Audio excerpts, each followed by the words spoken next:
Good morning, distinguished guests, ladies and gentlemen. Welcome to our second day of the Erasmus Plus Day. It's my pleasure to see you all here with us today.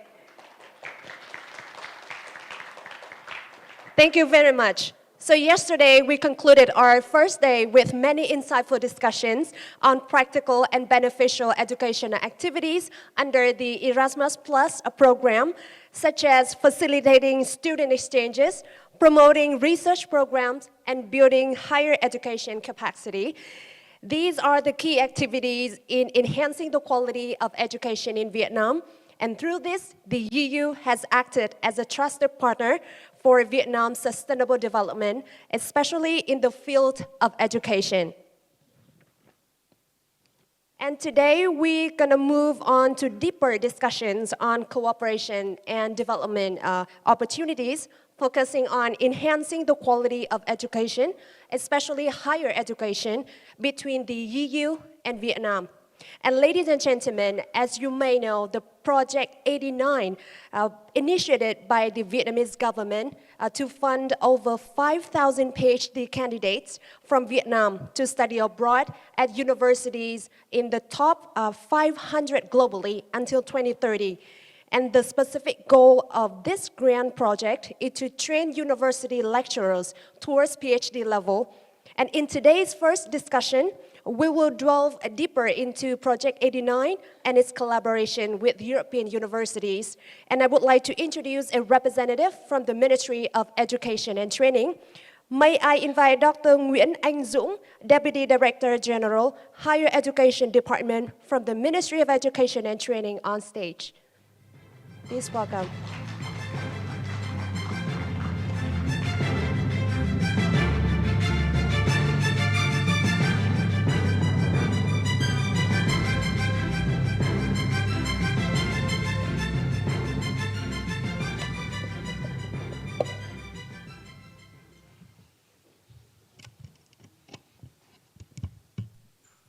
Good morning, everyone.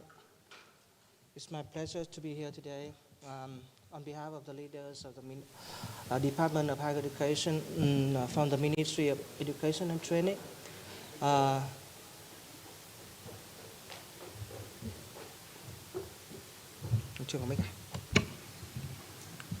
Okay. To give you some more information about the Project 89 from the government of Vietnam, as MC has already introduced, this project is aimed to send our lecturers to study abroad through the fund from the state of Vietnam. This project actually started in 2019, but all the legal procedures, mechanisms was well prepared in 2020. So roughly we have started this program about 2 years ago. And this year is the third year that we would like to send our lecturers to study abroad. And within the European countries, we did send several lecturers to study in some university in European universities. However, I can say that the number is still small as we expected. So this will require a great effort not only from the Ministry of Education and Training, the University from Vietnam, but also we do hope to have the collaboration strongly with the international university in the world to fulfill the requirement of the Project 89. So let's go, which direction, this one? Okay. Somewhere here. So as you can see that for this one, we have two circular that is a pillar for sending our lecturer to study abroad. The first one is from the Ministry of Education Training, what we call circular number 25. This is a criteria for the selection of candidates and also selection of the partner universities, the host university and the assigned university to join the program. Another circular comes from the Ministry of Finance that will give all the pathway for financial support for the candidates going abroad to study from the Project 89. Besides, we have the Decree 86 And as you may know that recently this degree 86 is amended by the degree 124. Recently the Prime Minister has signed a degree 124, and yesterday I did believe that you have chance to talk a little bit in detail about this degree. Also, besides, we have another several degree that support for this project. In general, I can say that all the necessary mechanisms for financial and procedure to select the candidates is now very well prepared, so that the selection of candidate and sending of the lecturer to study abroad is very ready right now. For this project, we would like to send mostly our lecturer to study the PhD degree abroad. And we do have several areas that are the priorities from the government of Vietnam, especially currently with the development of technologies and engineering. However, there's no limit in areas that we can send our lecturer to study abroad. The scholarship for the PhD degrees is maximum for 4 years. So any lecturers that exceed this period of time study, they will need the support or the help from the host institution. So I do hope that European University can have some additional support for the lecturer to study if they have to extend their study more than 4 years for completing their PhD degrees. This project is a little bit different from the earlier projects that you may have heard. For example, 322 or 911 project. This project is for the host institutions.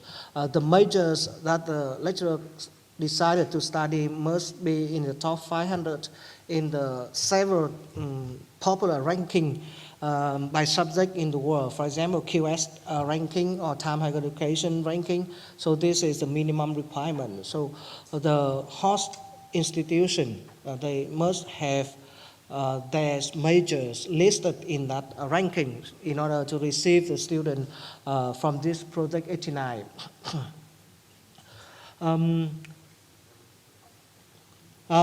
For recruitment procedure, and this is another difference between earlier projects. For this one, the decision is made by the universities, not by the government. In the past, the project 322 or 911 is something called scholarships. But this one is not really scholarship. This one is a support from the government to the university. So the university will select suitable candidate to send to study abroad. So the decision is belong to the rector, the president of the university, not the Ministry of Education and Training. So this is a very big difference from the previous projects. We will receive the list from the university. Once the president decides, we receive the list and we will recheck whether they meet all the requirements from the project, and then we will approve for financial support only. We are not the person in charge of selecting each individual candidate. So for this project, I strongly encourage the collaboration between Vietnamese University and foreign university in order to find suitable candidate with suitable majors and subject or area to send to study to partner university in the world. So this is very crucial. It's totally different with what happened in the past. We are trying to decentralize the decision maker to the president of the university, so they can select suitable people with their strategic development vision. So this is what we think that the support from European Union is very important in promoting the collaboration between Vietnamese university and foreign universities. Like you have done very great job for Erasmus project for the past several years. Only 4 years passed, but Erasmus projects in Vietnam has changed dramatically, I can say. That now is very popular for higher education institutions in Vietnam to learn and to discuss about Erasmus projects, but not the Project 89 with foreign university partners. So I really want to improve this. For this project, actually, there's no difference between public and private institutions. The lecturers from the private institution can also receive the state fund. This is another different point as compared to Project 322 or 911. Earlier, the state government only support for the public university to send lecturers to study abroad.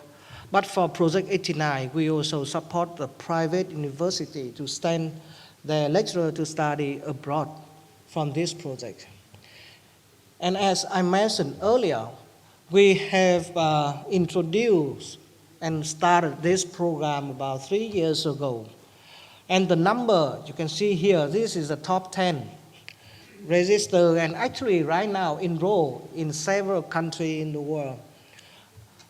You can see that the number of the lecturers interested in studying abroad is pretty high. I can say this is roughly more than 1,000 candidates want to go abroad to study through the Project 89. But the number actually can get enrolled, admitted to the foreign universities is roughly 150 candidates only. That less than around 10% of the interested lecturers that can get admitted to the universities from several countries. This is the top 10 countries that we have sent our lecturers to study abroad. And you can see that there's not many in terms of number. So European countries plays not that much role in receiving our lecturers to study abroad. Even from the list top 10, there are 4, I can say, 4 European countries listed here. But the total number is less than Australia itself. So this is a very big difference. So the reason I have discussed with many of my friends and colleagues from other universities, from the embassies, to figure out why this number is very different from the right to the middle, and why this number is very different from the top 10 to the number 1 in terms of country receiving a lecturer from this. So it's very difficult to explain. Tuition fees somehow, sometimes, but it's not that because Australia, especially UK, the tuition fee is very, very high as compared to many others. And I know that in some European countries right now, the tuition fee is very, very low. But not many lecturers decided to go or successfully admitted to study in the European country. So this is a challenge I left. I hope that from this meeting and with many other meetings earlier, it's about 2 weeks ago, where we have a meeting with the Embassy of Italy in Hanoi. Just also discussed with Italian uni to figure out the solution to increase the number of lecturers to study abroad in Italian university in the futures. So today is a great chance for us also to receive and discuss with you how to increase this number for European country, which you can see here. And as you can see, even for the Asian countries like Thailand or, for example, Taiwan, these 2 countries are very popular for the lecturer to decide to study in medical. The areas are very, very specialized. Many of our lecturers decided to go to Thailand, to Taiwan to study medical, health science, something like that. So the number is even higher than Germany or Belgium, you can see. And also France is one of the top but the number is still very small as compared to project 911 earlier. From my own experience, I have a college working with the same department at one universities, and I sent him to study abroad from the project 911 with only one lab, one laboratory in France. And from his time to now, his lab in France received 12 students from my university to study for their PhD degree. In about 12 years, they received 12 of my students to study PhD degree, as 12 compared to 22. So the connection, I think, is one of the very important challenge for the lecturer in order to understand, to get the full information and get connected with the suitable professor and laboratory to discuss and open door to get into the university in European countries. And for European countries, you can see, very, very small number. And I hope that this number, you can see, if we can take about 50% of the register to the right, so the number is, the picture is totally different. But you see, even for Italia, there are 8 lecturers want to go, but so far, no one can get admitted. And even for Belgium, Netherlands, Germany, the number is very high. But the actual number can get admitted is very, very small. So this is a big challenge for all of you, for me, for us to discuss and find a solution in order. And we have studied a survey from today to 2030. How many people want to go from this project and which country they want to go? Because I believe that this number is an expectation. So if you understand the expectation from the candidates, then hopefully you can give a several pathway to support them to fulfill their dreams. For example, the number of the lecturer want to go to study for their PhD degree in France is 209 from now to 2030. So this is a quite big number, you can say. Or even for Germany, the number is very high, expectation. And I know that the Vietnamese Union, in terms of lecturer, researchers in Germany, is very big population, very, very big. This number is small, I can say. But why this one is not that very practical or feasible? So I do expect that if we have some representatives from Germany today here, we can figure out the way how to have our lecturer to go to Germany, to go to European country, to study from now to 2030. And from the Ministry of Education, we have the International Cooperation Department, the ICD department, and they are willing to get connected with a foreign partner. And the leaders of our ministry has already authorized for them to be on behalf of the ministry can sign the MOU with foreign partners in supporting our lecturer to study, to go through this Project 89. So our ICD department is willing to work with you to prepare or to propose an MOU directly to supporting the lecturer for this project so that we can enhance the number, increase the number of lecturers to study abroad. And this is the contact of our representative from the ICD of MOET. So please do not hesitate to contact Ms. Vân so that you can have an MOU or whatever agreement you can have, you can think of, then supporting our lecturer to study through these projects. We also have discussed and give some suggestion or even some question. Hopefully you can figure out. For example, Ms. Vân, she will support post program and the top-up policy if you have whatever information to the MOET website, ICD website, and our own website.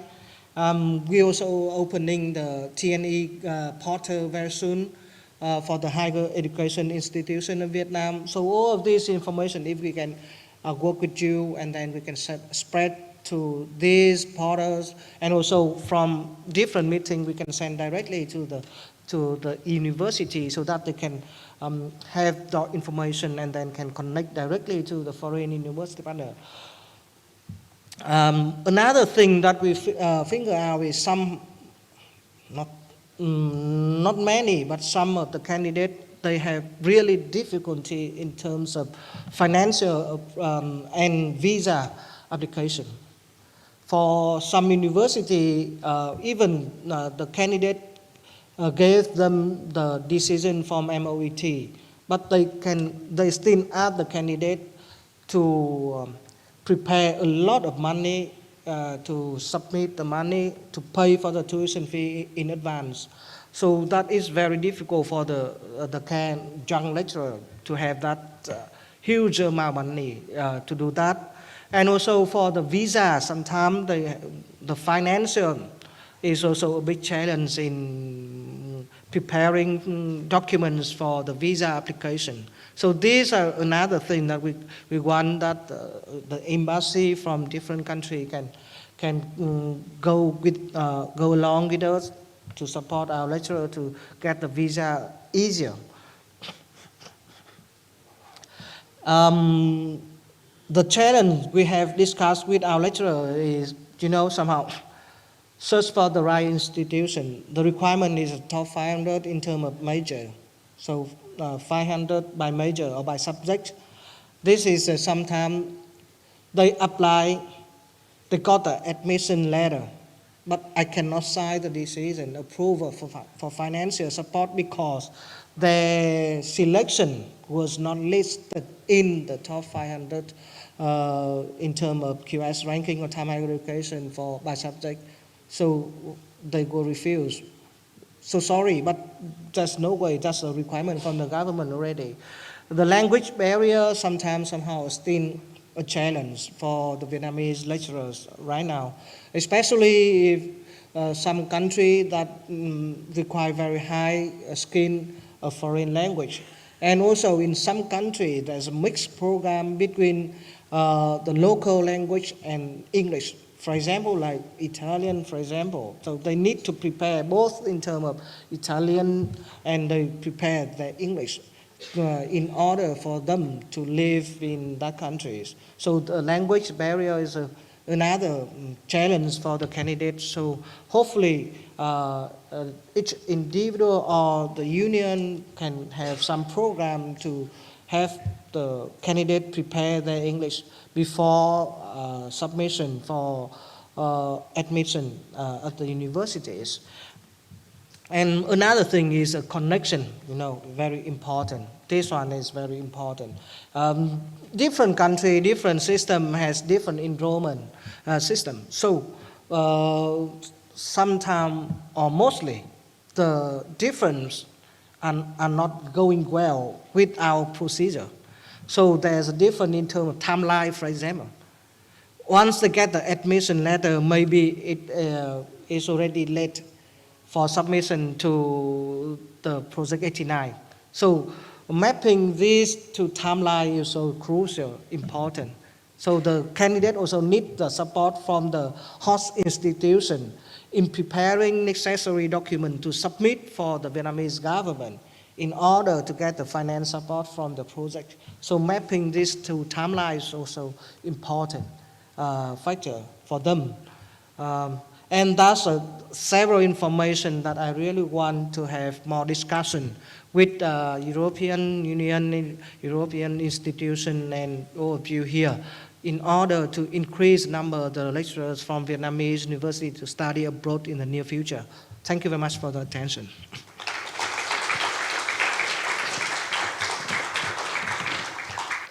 Yeah, thank you very much, Dr. Nguyễn Anh Dũng. I'm sure that Project 89 will definitely open up more opportunities for lecturers in Vietnam to study in European universities. And now we would like to hear from our representatives from the European Union, and we would like to invite representatives from EU member states to share their support for the project, as well as for Vietnamese PhD candidates.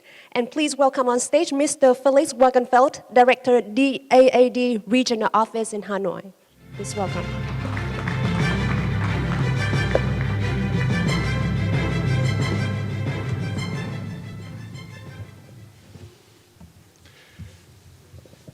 Good morning, everyone. For those of you wondering, DAAD stands for German Academic Exchange Service. Some of you might know, not everybody does, but that is the German abbreviation of the German Academic Exchange Service.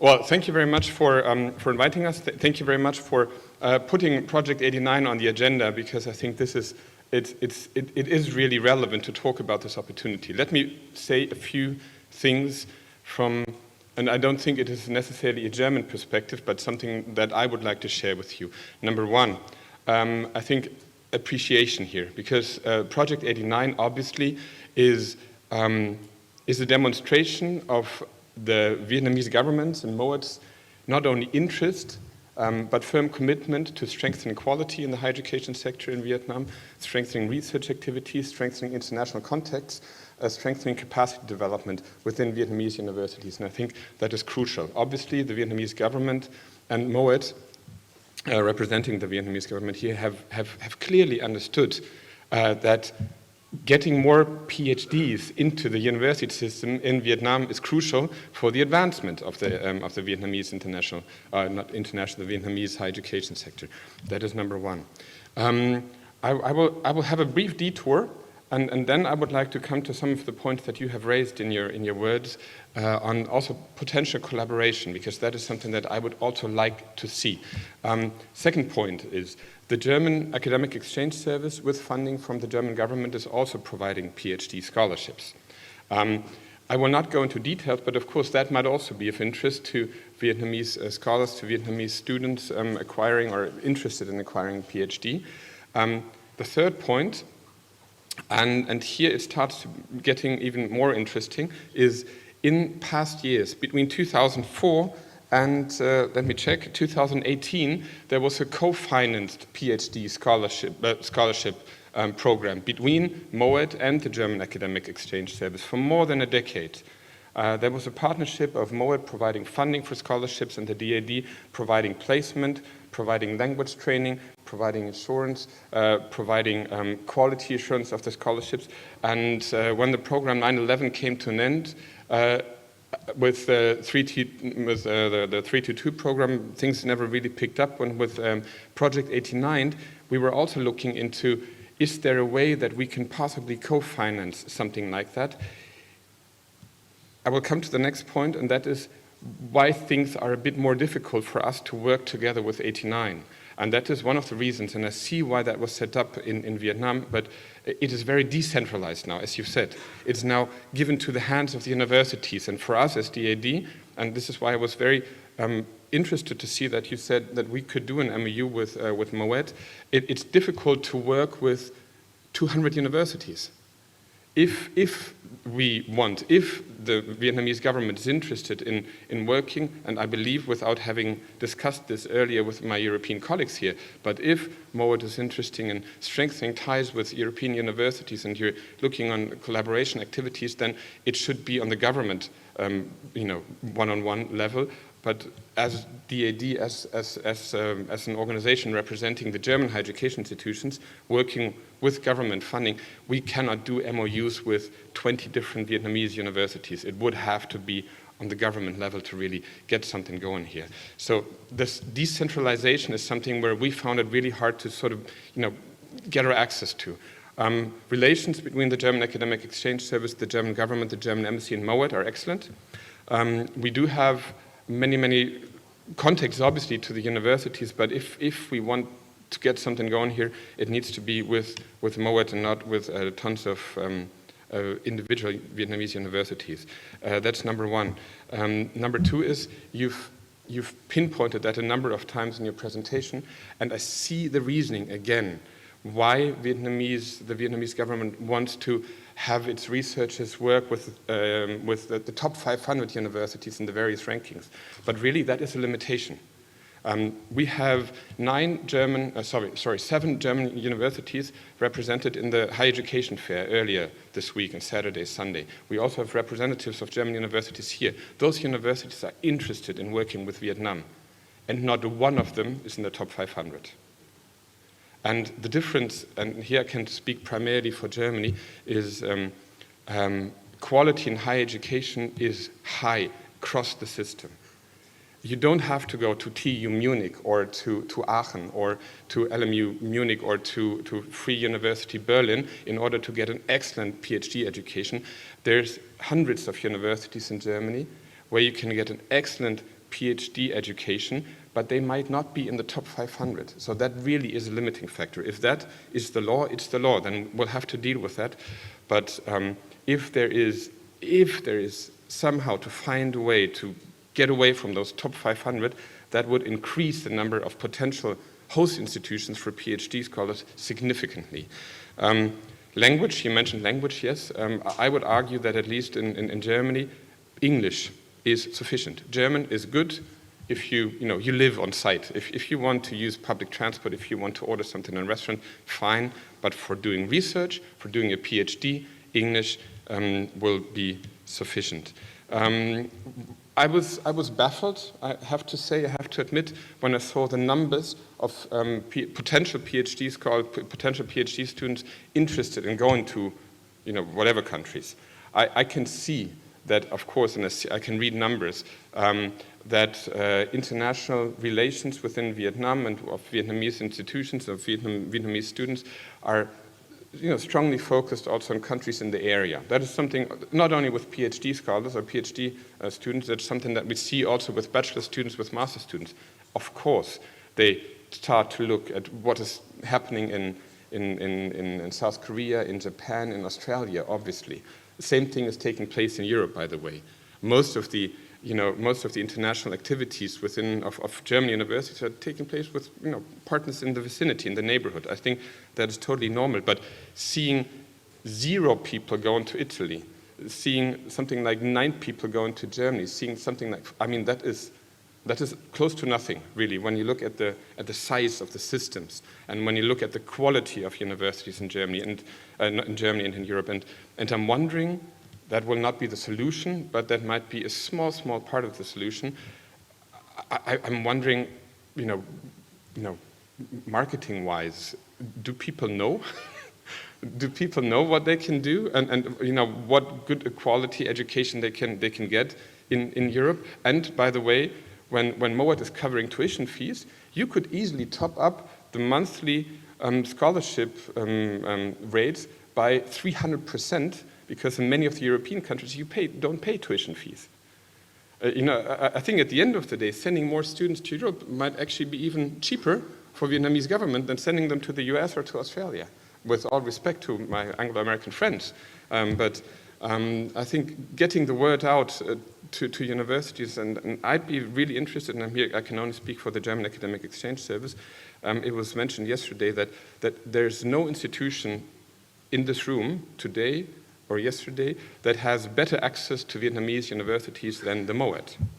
And maybe there's ways that we can cooperate, not going through our channels. Of course, everyone sitting here on the European side has its channels. We have our alumni, we have our people that we can reach out to, we have our contacts, we have our networks, but those networks are not quite as strong as those from Moet. Maybe there's a way that we can tackle that together, not individually, but through the channels of Moet and with Moet.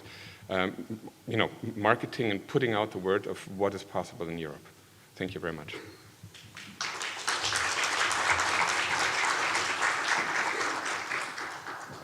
Thank you, Mr. Felix and Mr. Wagenfeld. And next, I would like to invite Dr.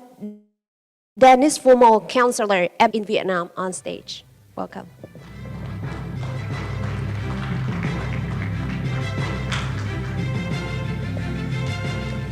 Thank you very much. I did not prepare anything, but I would like to share also some views. And first of all, as Felix said, I would like to thank Mohit for this presentation, which is extremely useful, and also which is a testimony of the importance given on higher education here. Definitely, the teachers that you send to do a PhD abroad, these are the ones structured cooperations of tomorrow between European and Vietnamese universities. So, of course, we can only support this, and we are very interested to collaborate more, even though I saw in your files that France is not doing too bad, but still much room for improvement. I will start maybe with general views about PhD in France, and after I will come more in details and see how we can link with the 89 program. At this moment in France, you have about 72,000 people doing a PhD, all the years included. Normally a PhD in France is 3 years, can be a bit more in humanities, but let's just keep that in mind, 72,000 people, of which 38% are foreigners. So France is extremely open to foreign candidates for PhD. 38%, it's, I think we are the third country in the world if you consider the ratio of foreign PhDs in our universities. First one being Switzerland, second one UK, and France 38%. The average of OECD countries is about 24%. So we are extremely open for foreign PhD in our labs. But of course, to do a PhD, you need some financing, especially in science. In humanities, it's easier, and sometimes you can do with very limited financing. But at this moment in France, basically very few, almost no university or no engineering schools will be ready to accept a PhD student without financing. And so how does it work? I mean, universities, or doctoral schools, as we say, basically they publish some calls for applicants for several PhD subjects that they are interested in. So they say, this year, we will open 3 positions for PhD to work on such topic. This means that they have the financing for this topic. So in this case, it's extremely competitive. And if you're talking about these top 500 universities, of course, they are themselves extremely selective, because everybody wants to do a PhD in Paris-Saclay or Paris Sciences et Lettres or IP Paris, you know, to name a few among these top 500. So these universities are extremely choosy with their own financing. They pick the best of the best among a very tough competition worldwide. Of course, then they are open to other candidates as long as they bring their own financing. So this financing, of course, can come from self-financing. It's not advisable, but usually from scholarships, either from scholarship of foreign governments, so Program 89, either from scholarship given by various French agencies, and normally including, of course, the French embassy here. I would like to also to give some figures that maybe few people know, but Vietnam is the third country in terms of amount of financing, amount of scholarships, receiving scholarship from the French government. The first one being India, 1,400,000,000 people. The second one is Morocco for historic reasons, and Vietnam is the third beneficiary of French scholarships, French government scholarships in the world. So it's a big effort. And last year, for instance, with the French embassy, we for this year, 23-24, we gave 100 scholarships to Vietnamese students, of which 1/3 PhD. Okay. So we are, of course, extremely ready to work with Mohit to see how we can jointly make use of this 89 program to handpick also extremely good candidates. Our scholarships have also some criteria because the competition also is very high. We have much more applicants than positions, and this enables us to finance PhD, which will not have been selected by the university, by the doctoral school among their own financing. But if Vietnamese is coming with financing from the French embassy, then of course he has a lot of chances to be selected by the university. But we have some criteria, and usually our scholarships are reserved for quite young people. The age limit is 30 years. So I don't know whether this fits within your program. But anyway, it's very important to have direct links between French universities or engineering schools and Vietnamese universities, and say, okay, with this link, Vietnamese university can say, we have this candidate which would really love to do a PhD at your place. Would you be ready to take this person if he comes or she comes with a Program 89 scholarship? And of course, we should take advantage of the education fair. As Felix mentioned, you have various education fairs, especially now starting. You had the Study in Europe fair last weekend. We have several others up to the end of November. I think next week we have the Times Higher Education Fair. Later in November, the Begin Education Fair. A lot of French universities will be present there, and it's also a good opportunity to liaise with them and advertise about this program, which few people know. Actually, it's part of our job also to explain this, but I'm sure very few French universities are aware of this, and probably we have also some work to do. I'm talking for myself to advertise this program, and that's why this presentation is extremely important. You mentioned, Dr. Nguyen, the language problem. Actually, it's not, in science, in hard sciences, it's not such a difficulty because most PhD in hard sciences can be done in English, even in France. I should not say that, because I'm supposed to promote French language as well. But actually, the idea is that even if you go and do a PhD in English in France, at some stage you will have to learn French to benefit from all France or Europe has to offer, just to buy your groceries or go into public transport. So, but language should not be seen as a difficulty. The issue of visa was mentioned, and of course, we at the French Embassy, and I'm sure all our colleagues, we are ready to help. I mean, let's say if once the selection is done by the Vietnamese government, if you have the list of the people who will go to French university, just send it to us, and I will make a short note to the consulate and say, okay, these people should have priority visa. And this should not be an issue at all. So again, we are here to help because, again, these people that you send will be the one with whom we will build the cooperations of tomorrow. So they are priority, let's say, customers for our visa.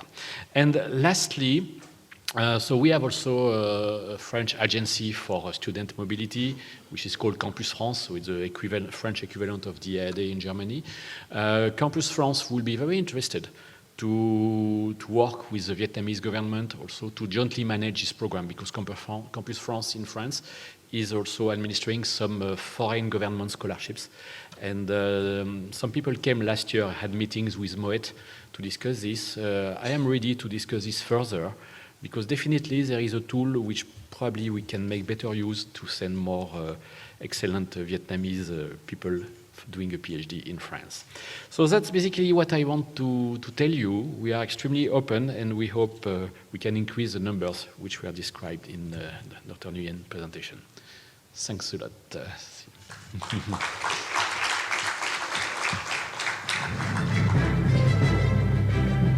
Thank you very much, Dr. Fomal. And next, I would like to invite Professor Marco Abbiati, Science Counselor from the Embassy of Italy in Vietnam on stage. Welcome.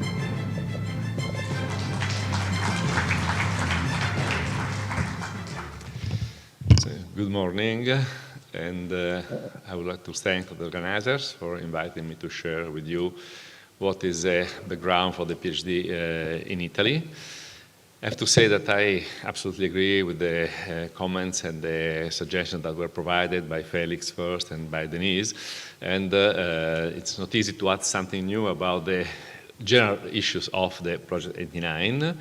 The only comment that I feel I would like to, or suggestion I would like to give to the Ministry of Education and Training, to Mr. Zung, is that we see that only 10% of the candidates are eligible, but it would be extremely useful to know where the selection happened. I mean, if the selection is at the university level, at the Ministry of Education and Training level, at the Ministry of Finance level, at the embassy level with the visa. So we then can focus on the issue and we can try to address the issue, because as Denise was saying, concerning the visa, the candidates for the Project 89 should have a priority because they are already covered with the grant, so there is no issue of having an income or having, any support, because they are already supported by the Vietnamese government. And therefore, I think that an analysis of where is the bottleneck in the selection process would be extremely useful for both. European countries, European universities, and the Ministry of Education and Training in order to address this point. As I said, I share completely the views of the colleagues that were speaking before me. Therefore, now I will share mainly with you some information about how the PhD works in Italy. In Italy, the PhD, similar to France, is normally 3 years, can be extended to 4 years, but the standard period for the PhD is 3 years. And the selection is done at the level of the PhD schools. So every university has its own PhD schools. Every PhD school is advertising the PhD grants, the call for grants, and is a school that is doing the selection, and a school that is admitting the candidates to the PhD. In order to have an idea about the PhD offer of Italy, the Vietnamese colleagues can access the website of the Ministry of University of Italy. And on the website of the Ministry of University, there is a specific page. I will share the link with the European delegation so that they can provide it to you. And there you can scroll all the 1,219 PhD schools of Italy. So there is quite a broad offer of PhD schools. In Italy, we have about 100 universities, 120 universities, so there are about 10 or 15 PhD schools per university, and they cover basically all the area of science and humanities. Accessing the PhD schools gives you an overview of the offer, and based on this overview, where there are information about the university offering it, the topic addressed by the PhD school, you can go to the website of the single universities, where you can access the specific PhD school. And among the information that you found when you access the PhD school of the single universities, I can speak, for instance, for the University of Bologna, because I'm a professor there. I was chairing a PhD at the University of Bologna. If you access the PhD in cultural heritage and environment of the University of Bologna, you see the coordinator of the PhD, and there is the email of the coordinator of the PhD.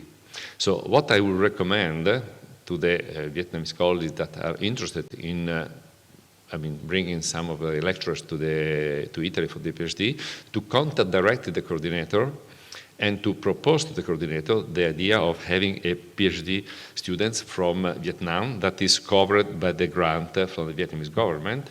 And this will be very, very important, because when the call for the PhD is published in Italy, there are four different types of PhD positions.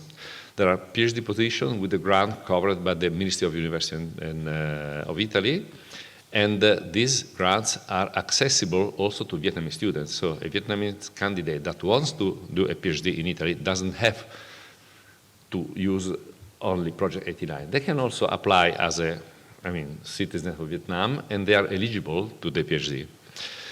Apart from the PhD grants from the Ministry of University, there are positions which are not covered by a grant, And those positions can be used by the candidates from Vietnam that are supported by the Project 89 grants. And there are also specific positions that are allocated to the foreign students. And if the University of Vietnam is contacted the coordinator of the PhD before, applying, they can allocate specific positions for Vietnam. Therefore, the candidate for Vietnam will have a preferential pathway, an easy pathway to be admitted to the PhD. Dr. Zung mentioned the difference in timeline that can be between the Vietnamese rules and regulations and the European, and that's also one of the critical points. In Italy, the PhD calls are usually published in 2 periods of the year, in April, May, and in August, September. And this may be not compatible with the timeline of MOET for the Project 89. But again, if the candidates are contacting, or if the colleagues are contacting the coordinator of the PhD, they can ask to provide a letter of pre-acceptance of the candidates. And this letter of pre-acceptance of the candidate should be suitable for applying for the Project 89 grants. So again, there are many alternatives, even if the timeline may be different, there are many alternatives in order to address those points and in order to be able to access the PhD in Italy.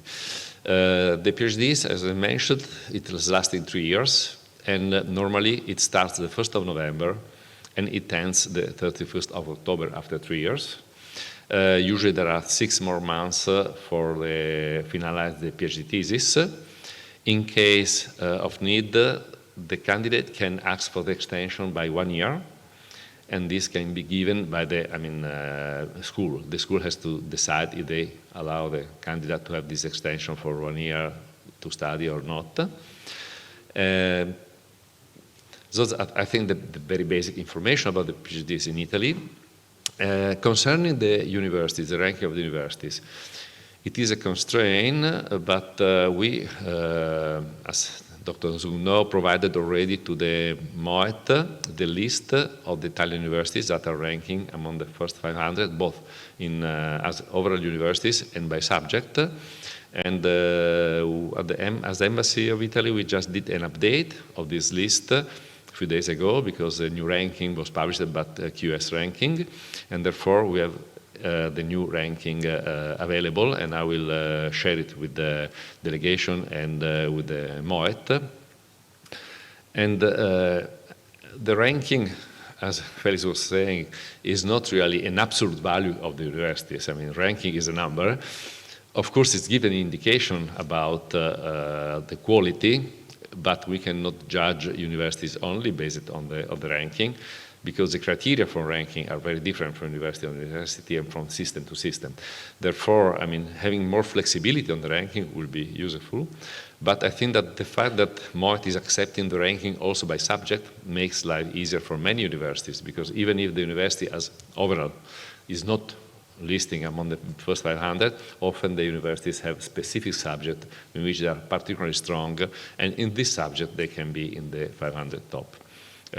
So I think that this can be in some way avoided. Concerning language, yes, in Italy, if you speak Italian, you have the big advantage of enjoying your life more.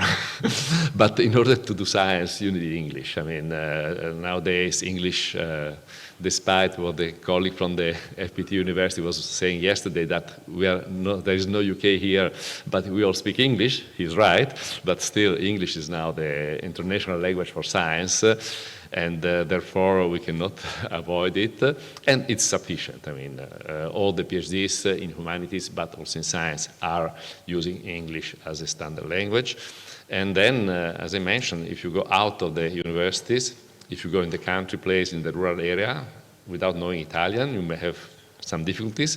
I'm experiencing these difficulties also in Vietnam when I go around, because I am enjoying much more when I have some friends that speak Vietnamese and can introduce me to the Vietnamese lifestyle. But I mean, it's not really something, the requirement to speak Italian or to speak the local language in Europe. I can say that, as Denise was saying, as Felix was saying, of course, if you speak German, if you speak Italian, speak French, you have some advantages, but not concerning your PhD, your training, your science, and your research. And these are basically what are my comments about PhDs in Italy. And we have Uni Italia in Vietnam. There are not Unitalia offices in many countries around the world, but in Vietnam we have Uni Italia. Uni Italia is the agency that is supporting the Italian higher education in abroad, similar to the AAD.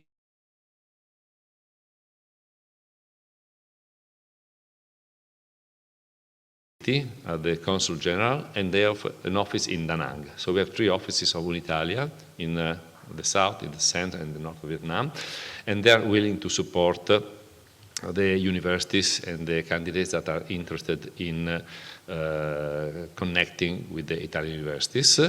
I'm also based in Hanoi, and I'm available to support and to connect the people with Italian colleagues. I mean, the key point is, I think, to understand what is the topic that the candidate want to address in their PhD. And I think that scrolling the website of the Ministry of University Research, it's an important step in order to understand which are the potential universities. Then it's really easy for me to connect the Vietnamese university or Vietnamese candidates to the colleagues, and also to support in the process of negotiation, because as the colleague was saying, few people in Italy knows about Project 89, and therefore I think that providing information about Project 89 to the Italian colleagues is important. I mean, when I was on Sunday at the study in Europe here, there were 2 potential candidates from the Hanoi University of Science and Technology that were interested in doing the PhD in biotechnology in Italy at the University of Bologna, and so I connected them to the colleague that is in charge for the PhD in biotechnology at the University of Bologna, and I told to the potential candidates to, share with the colleague in Italy their interest, and also to include myself in the loop, and tell to the candidate, to the colleague, that I'm willing to support, to explain to them what is a Project 89 and what are the opportunities that it gives to the European universities. Because I think that it's a great opportunity also for Europe to have students and candidates from Vietnam coming to our universities, being trained there, because as Denise was saying, the PhD is 3 years of research. Therefore, when you do a PhD in a university, you are getting very much connected to the academic staff, to the colleagues. You spend, often during the PhD, you spend days and nights at the university doing your research, doing your experiments, because it's a very exciting time in life. And therefore, after the PhD, the connections are very, very strong. And this gives great opportunities for European universities to be more engaged in all the processes in Vietnam, as was mentioned yesterday, for the Erasmus, but also for the education, for establishing campuses in Vietnam. Having this connection will be, in my opinion, essential. Thank you.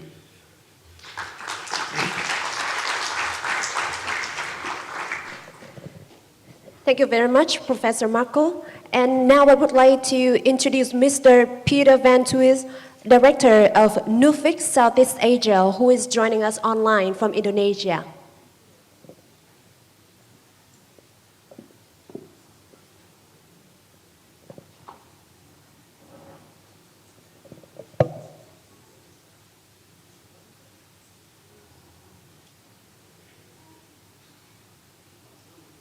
Yes. Can you hear me now? Okay, sorry, I was waiting for being unmuted. Good morning, everybody. Thanks to the European Union for organizing this important event. Thanks also to the colleagues from Germany, France, and Italy who have already shared a lot of relevant information that I will not repeat. And sorry for not being able to be with you today in person, but I had other obligations here in Jakarta. I'm very happy to share with you some information in response to the important and exciting presentation by Moed earlier in the meeting. And very happy to see indeed the efforts from the Vietnamese government to promote more PhD research in Europe also, and institutional collaboration between universities from our countries. First, a few remarks on the relationship between the Netherlands and Vietnam. The relationship is quite intense, certainly in terms of trade investment. Uh, as a matter of fact, the Netherlands is the largest European investor in Vietnam, and you'll find that those investments in agriculture, water management, life sciences, tourism, and increasingly also in technology in the semiconductor industry. And that is in the knowledge sector supported by quite a significant mobility of Vietnamese students to the Netherlands. Around 1,200 students from Vietnam come to the Netherlands every year, and they do well in schools, I must say. So it is indeed a little frustrating to see some of the figures in the presentation by Moet earlier, and we are very ready to collaborate and work together to make sure that within a few years we will see some better figures in terms of collaboration in research. Now, going a bit more into that, what are the specific features of doing research in the Netherlands and doing a PhD in the Netherlands, and how could we improve the collaboration?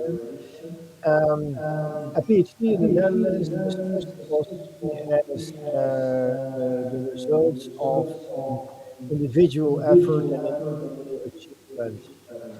Most Dutch universities receive a fair amount of decentralized funding from the Dutch Ministry of Education to support their PhD research. And so they have a fair amount of discretion also in deciding how to use that, for which faculty, what kind of theme, or whether they want to support certain interdisciplinary kind of research, for example. And PhDs are recruited individually, quite like my colleague from Italy was just explaining. So positions, PhD positions are advertised, and in principle, there is nothing that would prevent a researcher from Vietnam to apply for such position and to be recruited. So maybe now we also disseminating information about this. A PhD in the Netherlands takes 4 years, and a PhD researcher who is registered by university in this way gets a contract of work. So you're basically employed by the university. That also plays into the visa situation. These researchers receive a work visa, not a student visa, which greatly facilitates the visa process, because that was one of the issues of concern in the presentation by Moed earlier. So that is a significant part of possibilities to do research in the Netherlands. Then there are resources available that promote more collaboration at an institutional level, and within that framework, individual PhD research can take place. There is a second line of funding that is being distributed by the Dutch Research Council, or NWO, as its Dutch acronym goes. And these resources are being appropriated by means of tendering. So NWO, you can follow their website, it's also in English. They put out tenders, and in the tenders, they support more institutional collaboration, for example, to do research on renewable energy or climate change. or whatever the priority is. And then institutions can collaborate, and within that context, PhD research can also take place. In addition to that, my own organization is also involved together with DAAD in appropriating funding by the European Union to improve the connectivity between Europe and Vietnam and Southeast Asia and the nations of the Association of Southeast Asian Nations. So as we speak, we have a call outstanding for university networks that focus on the green transformation, on the blue economy, or on digitalization. The deadline is 18th of November, so there is a very concrete possibility out there right now to support collaboration between universities from our regions, and that may very well include at least parts to fund parts of PhD research. So those are different levels of collaboration. And then, of course, we're happy to see the scholarship opportunities for PhDs that are now being offered also in the context of Projects 89. My request to Moet would be if you could help us, and maybe you have that available already, by means of putting together like a basic information package that we can share among Dutch universities. We would be happy to do so. And then subsequently, I think it would be a great idea to organize, maybe the EU mission can also help there, like a kind of a matchmaking between institutions, between researchers and professors to see if priorities and funding can meet. We would be interested to help organizing that in order to promote more collaboration and more PhDs going to Europe, including to the Netherlands. A few more general remark on it. I said something already about the visa, that once a person has an approved project or is employed by university, that should normally not be too complicated for the Netherlands. Language is not a problem in the Netherlands. 97% of the Dutch population speaks English. So even if you take public transport or you do your shopping, you do not need Dutch, but you can speak English because everybody speaks English. So that makes life a little bit easier in the Netherlands. So very happy to work on improving the research collaboration. And for me, I would see this meeting as a beginning, and let's make a few steps. I think indeed a few, like a matchmaking session or a PhD recruitment session, whatever we want to call it. I think it would make sense to organize this given these new opportunities, these important opportunities offered by the Vietnamese government, for which we are all very grateful. Thank you very much.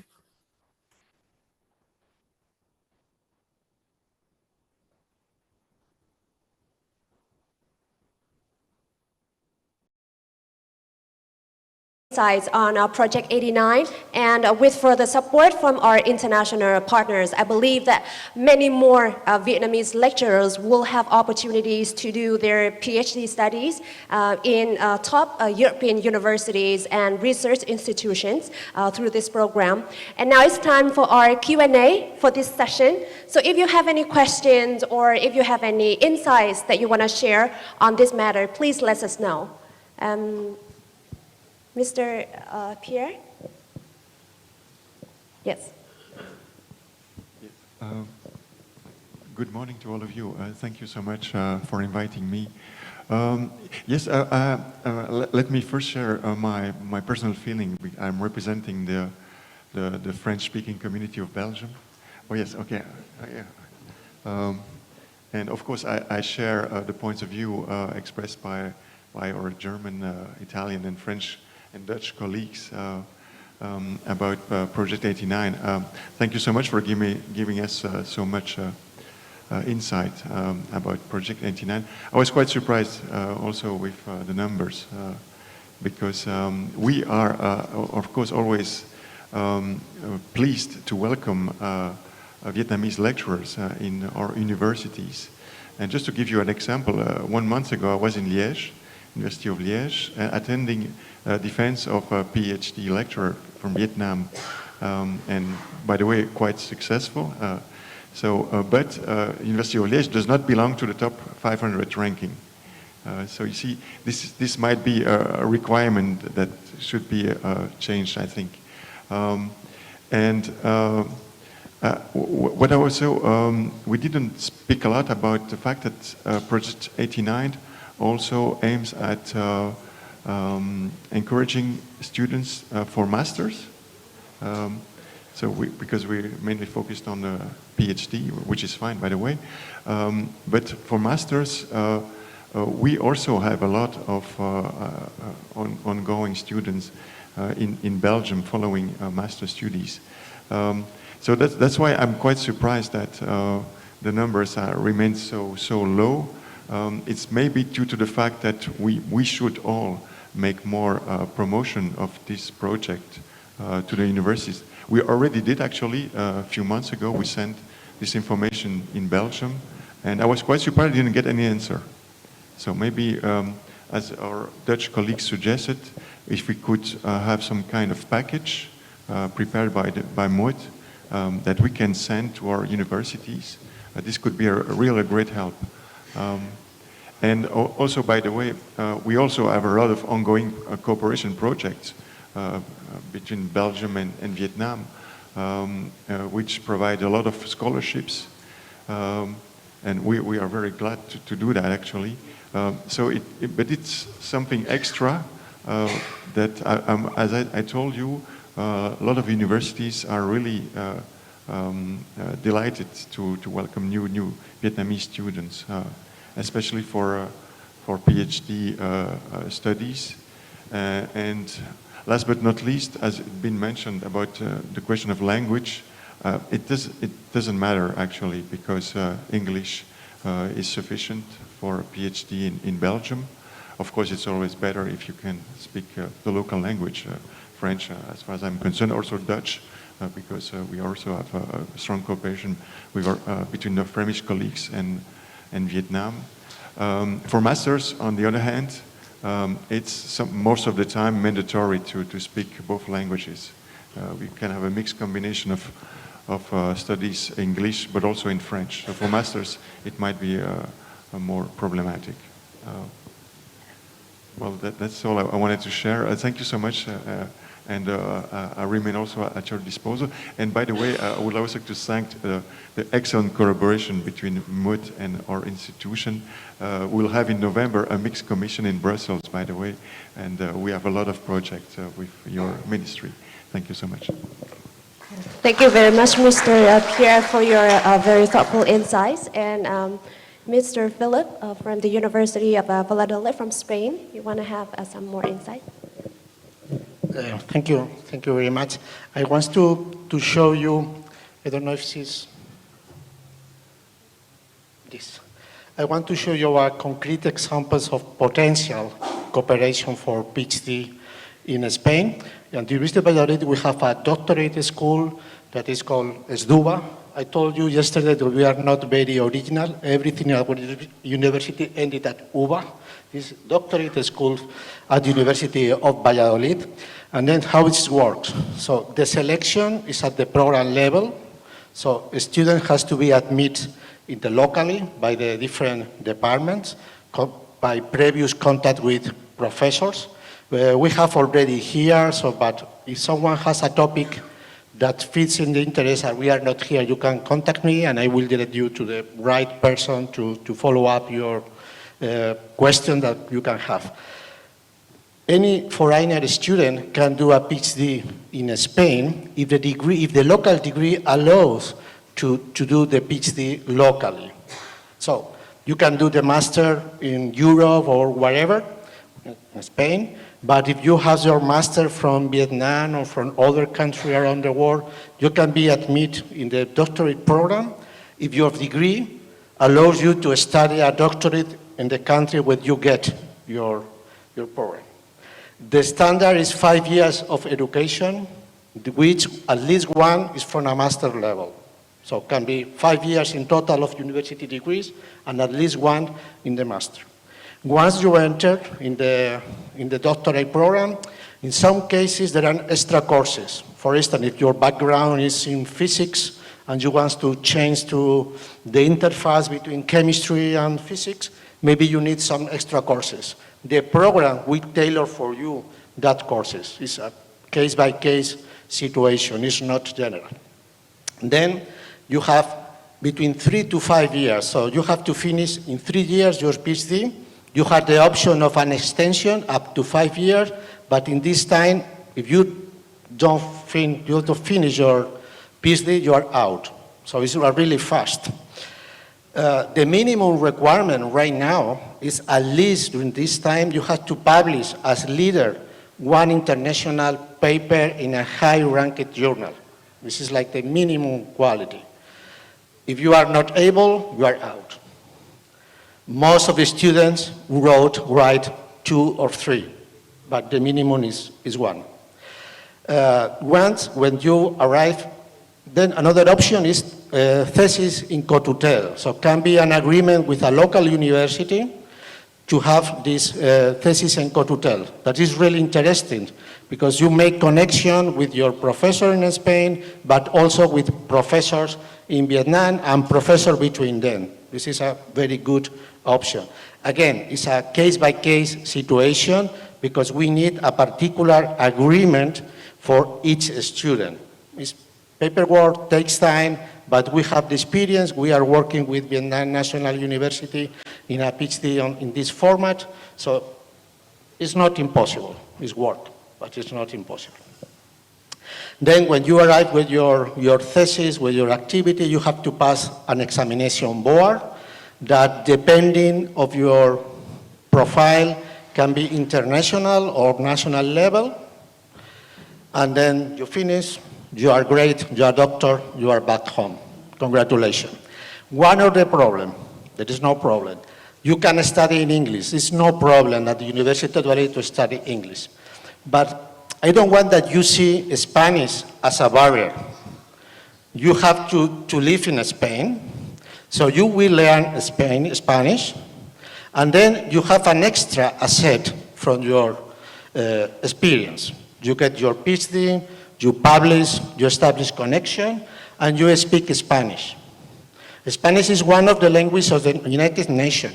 It's one of the languages that is most spoken around the world. So you have another asset, maybe an extra. Maybe it's not the main, but it will be valuable. Thank you. Thank you, Professor Philip. And I believe that I saw some hands from our Vietnamese participants, right? Good morning, ladies and gentlemen. First of all, I would like very impressed and then thank you very much for the excellent presentation for some 89, project 89. So now I have 2 questions. First question, what are main advantage and disadvantage of implementing project 89 at Vietnamese University and university in Europe? Second question, what is direction to solve this problem for better in the next future? Thank you.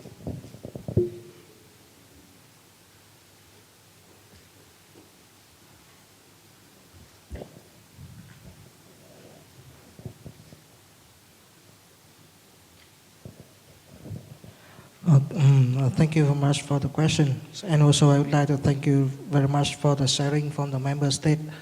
Actually, a lot of information noted.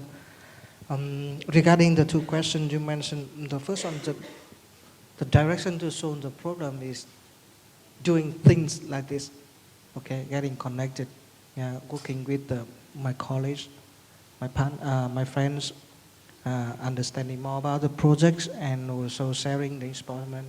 And also, for example, preparing the package for sending to partner university, like the suggestion from the Dutch member state, right? So I think one of the most important direction is sharing information and connecting people to better understanding for the Project 89. And for the advantages, I think all these advantages as well. These advantages, from my point of view, is advantages, but from Felix is disadvantages because of the decentralization.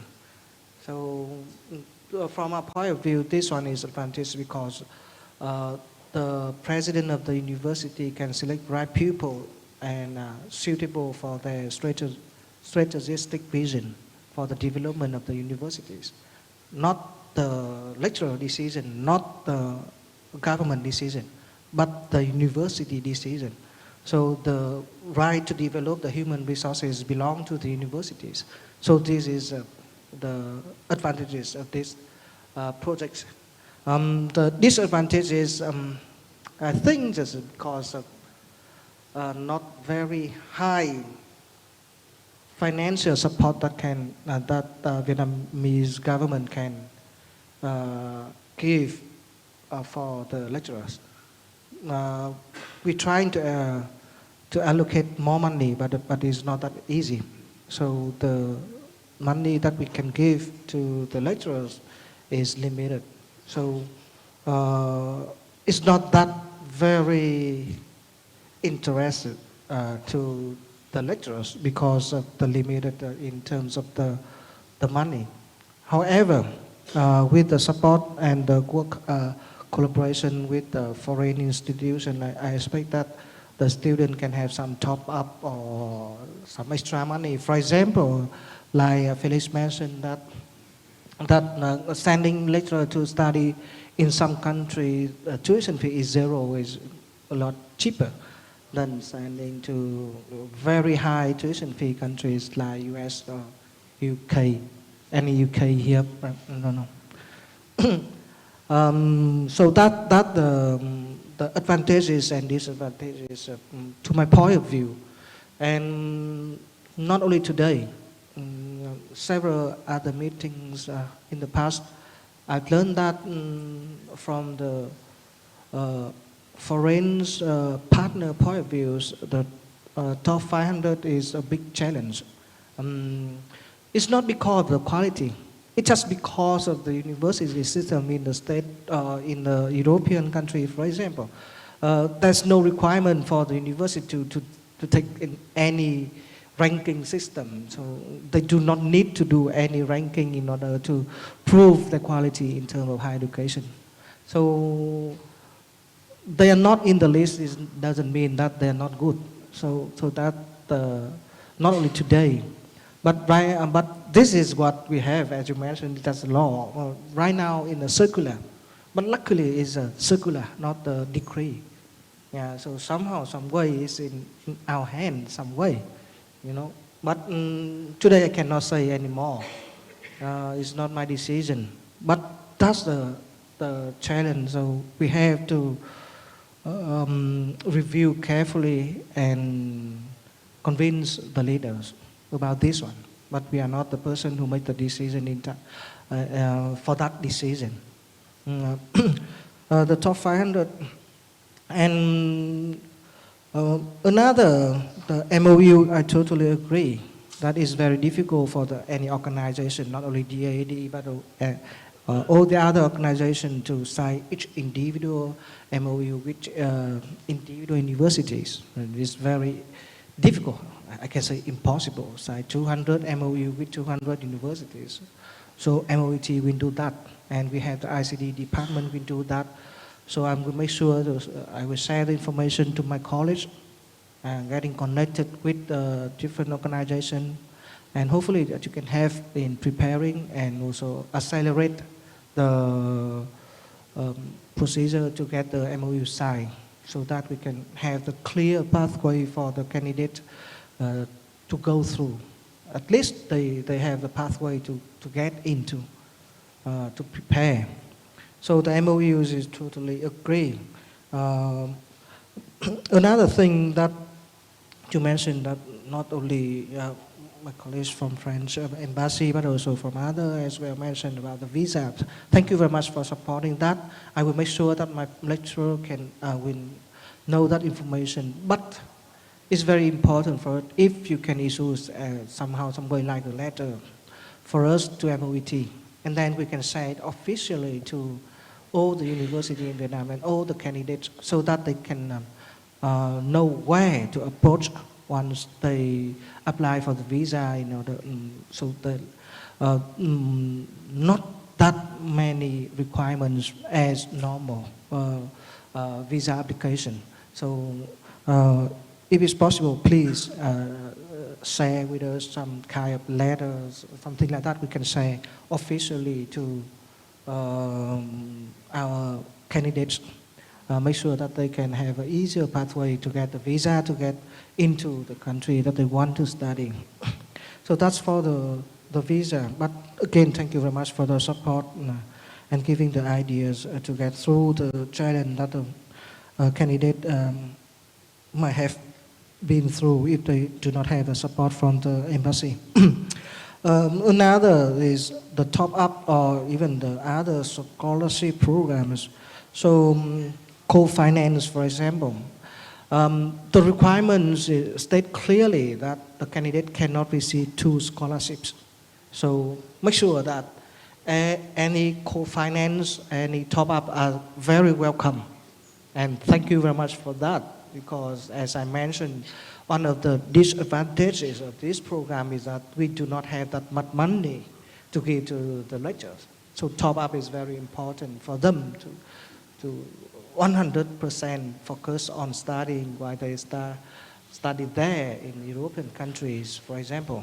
So top-up is very welcome. And we can for sure find a suitable way for co-finance or top-up, especially when you have the MOU with the ICD department. So that could be another way for supporting. And if you can do it as early as possible so that the candidate can know that they can have extra support from the host university, that would help them make a decision and prepare well for their study abroad. So that's several information that I would like to share. And again, thank you very much for giving a suggestion and the collaboration for the Vietnamese institution in general, especially for MOET, to get the project 89 meet the target, the very challenged target in terms of number, sending lecturer abroad, very huge number. And right now we have very small number. Thank you very much.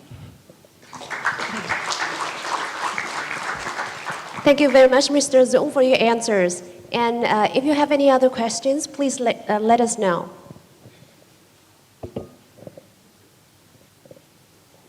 Yep. So if you don't have any other questions, or later you might come up with the questions, please feel free to contact our staff. We will compile the questions to our speakers. And ladies and gentlemen, so we have just concluded our discussion on Project 89 on the educational collaboration opportunities and prospects between the EU and Vietnam. And before we have a small tea break, I would like to remind you a little bit about our breakout room discussion this afternoon. So all the discussion will be in English. So for our Vietnamese participants who wish to have English-Vietnamese translation, please raise your hand so that our staff will note and then we will arrange later support. Okay, and then you can let us know during the tea break. So ladies and gentlemen, now we're gonna have a 15 minutes tea break, and we expect to see you all here again at around 10:30. Thank you very much.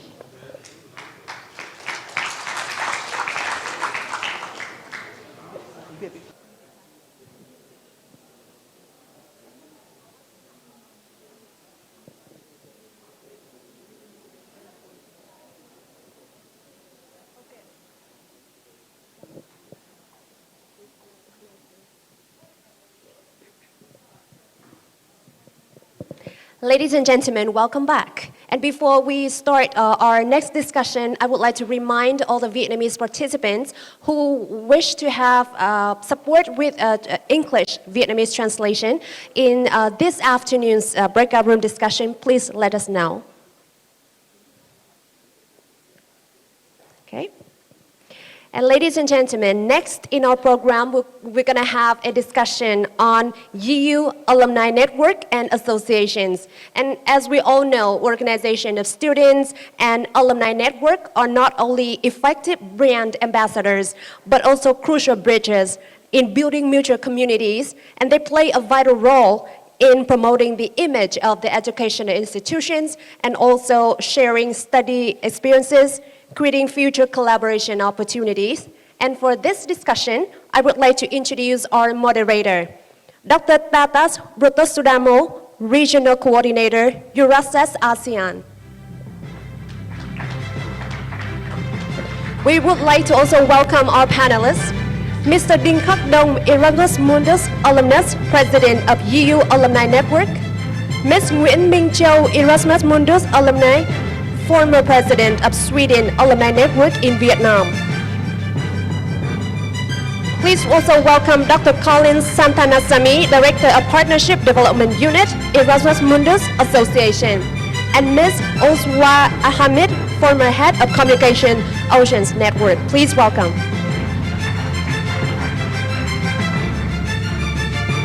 Thank you. Check. Yeah. So first of all, I would like to thank the opportunity to moderate these sessions. My name is Tatas, and together with Leonie Nagarajan, we are the Euraccess ASEAN representative. And today, since actually, if we look at from yesterday and also this morning, we talk about Erasmus Plus program. So we talk about the program, but in this session, we have the living examples of those who have benefited from the program, the alumni. So today, our alumni session will delve the diverse benefits and opportunities Erasmus Plus offer Vietnamese students and higher education institutions. We will explore insights from assessing program benefits to the distinct career advantages for returning alumni. We will also explore how the Erasmus Plus Alumni Network facilitates partnerships and collaborative projects inspiring current students through alumni insights. This session aims to provide you with valuable knowledge and also networks to maximize also Erasmus Plus endeavors and bolsters a broader educational ecosystem. So together with us today, first, we have Mr. Đinh Khắc Đông, Erasmus Mundus alumnus, and also President of EU Alumni Networks. Welcome. And he serves as Deputy Vice President of Engineering at World Quant, a leading quantitative finance firm, gained 9 years of experience in the fintech industry, driving innovation and technical advancements, currently serving as the president of the European Alumni Networks, EAN, in Vietnam since 2022, spearheaded various initiatives, including 3 salon stock in Hanoi and Ho Chi Minh City, the Let AU Move You exhibitions, a Christmas fair and volunteer project at SOS Children Village, Quy Non. He completed a master's degree in embedded systems through Erasmus Mundus program, studying in Norway and in Germany from 2010 until 2012. And then we have next to him Ms. Nguyen Minh Châu, Erasmus Mundus alumna, former president of Sweden Alumni Network Viet Nam, and she is a child right advocate who graduated from Erasmus Mundus program in social work with children and families. She has a decade of diverse professionals experience, having served in variety of child and youth-focused roles over the course of her career in Vietnam and Asia. Her passion for children's rights and family well-being guided her to advocate for the rights to the family environment of vulnerable children. She serves as Vietnam Country Representative for Care for Children, an international organization with a vision to see millions of children in family by working with governments to create systemic changes in children protections system and promote family care for every child. And then we have also Ms. Usfa Al-Hamid, former head of communication Ocean Networks. So she was also formerly a former board member in the Ocean Network and former ESAA liaison officers representing Ocean Organization for Cooperation Exchange and networking among students and alumni of international exchange program funded by the European Commissions. Currently, she is also working for Economic Research Institute for ASEAN and East Asia as the project coordinator. Prior to joining ERA, she worked at NUFIX, the Dutch Organization for Internationalization in Education, international NGO related to children and humanitarian multinational company and education sector. So she completed her bachelor degree from University Muhammadiyah Malang and then master degree from University Brawijaya with a major of management. And during her studies, she took part in the Erasmus exchange program at Masaryk University in Czech Republic.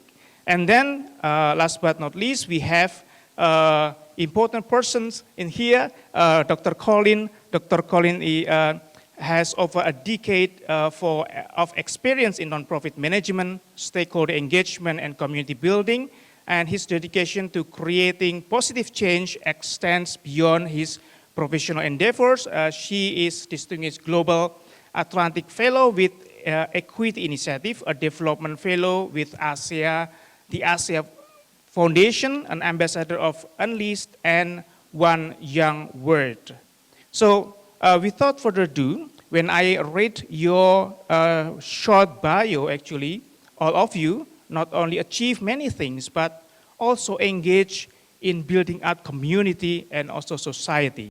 So it triggers me to have this question, actually. How did becoming an Erasmus Plus student change your life and impact your career? And also, what makes an Erasmus Plus student different among other students? Maybe we will go around, maybe first with Mr. Dong. Thanks for that. First of all, good morning, everyone. It's my pleasure to be here to share my experience on when I studied in abroad. I studied the EMEX Erasmus Mundus program in Norway for the first year and Germany for the second year. So I would say this program had changed my life a lot. So I spent 2 years abroad. That was one of my dreams when I was a kid, like going all around the world and seeing how people doing differently in other countries and having a chance to study in a very like high education level. That bring me a lot of like opportunities to have a better job when I go back to Vietnam. Also, I can practice English. The language is also very important. And also, when I go back, the decision to go back to Vietnam is like to be a pioneer in the area that I'm working on. Is also another step. It's a very important one in my career. Yeah, that's for myself. Thank you for your questions. I did my master in Portugal, Norway, and Sweden in social work with children and family. And I have to say that Erasmus Mundus is a big turning point in my life because I achieved my dreams in further my study about social work. During that time, social work is still a new field in Vietnam, and I always have a passion to promote the children's rights in Vietnam. So study in 3 different countries really enabled me to have a comprehensive views on the child protection practice across the globe, especially especially in developed countries like all the three countries that I mentioned. And most importantly, I have built my professional network with many friends around the world and also with the professor at different universities. Until now, I still have a very good connections with all of the professors, and I just visited them in Sweden and in Portugal last years, and we still keep in touch and exchange knowledge and good practice in child protections. I think it's a very good opportunity for any students who can participate in such very meaningful programs like Erasmus. Thank you. So thank you very much, Dr. Tatas. Before joining Erasmus, it was quite challenging for me to find a job in international organizations because most of them will ask or check whether we have like experience or study abroad, something like that. So after joining Erasmus, like the opportunities like open widely. So I can say that Erasmus really have positive impact related to employability. So like that. And what makes Erasmus different with others alumni, because like, as you know, in some program, like for example, like Erasmus Mundus full degree, they have like track or mobility every semester. So not everyone or every student, for example, who do like just one single master degree, maybe it's easier to adapt in one university, but for Erasmus master in full degree, they need to adapt. So the sense of cultural diversity and adaptability is very high. So thank you very much. Hi everyone, good morning. My name is Collins and I'm from Malaysia. I'm an alumnus of the Erasmus Mundus Joint Master Degree in Public Health and Disasters. I'm a medical doctor by background, and my mobility was in Spain and Sweden. And I think for me, the program allowed me to gain experience. After the program ended, I did 2 internships. I did one with the WHO in Geneva and with UNICEF's Office of Innovation in Stockholm. These opportunities, I think, for me, were something that maybe were not accessible if I did not get into this scholarship program. So it was a really great experience for me, and for many of my colleagues as well who went on to work in this sort of disasters ecosystem or disaster risk reduction as well. Thank you.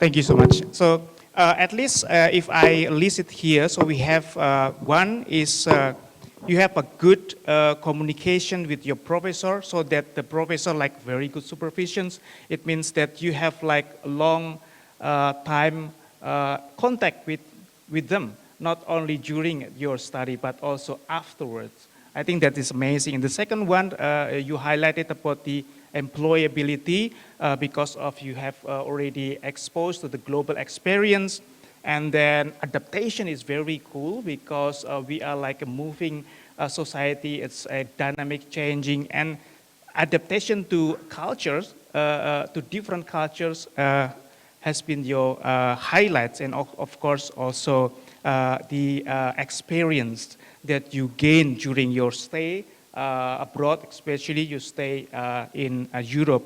And I would like to move to Mr. Dong, related to the alumni, because you are the president of EU Alumni Network. So what role do Alumni Network play in assisting these prospective and current students in navigating Erasmus plus opportunities and building the career pathways?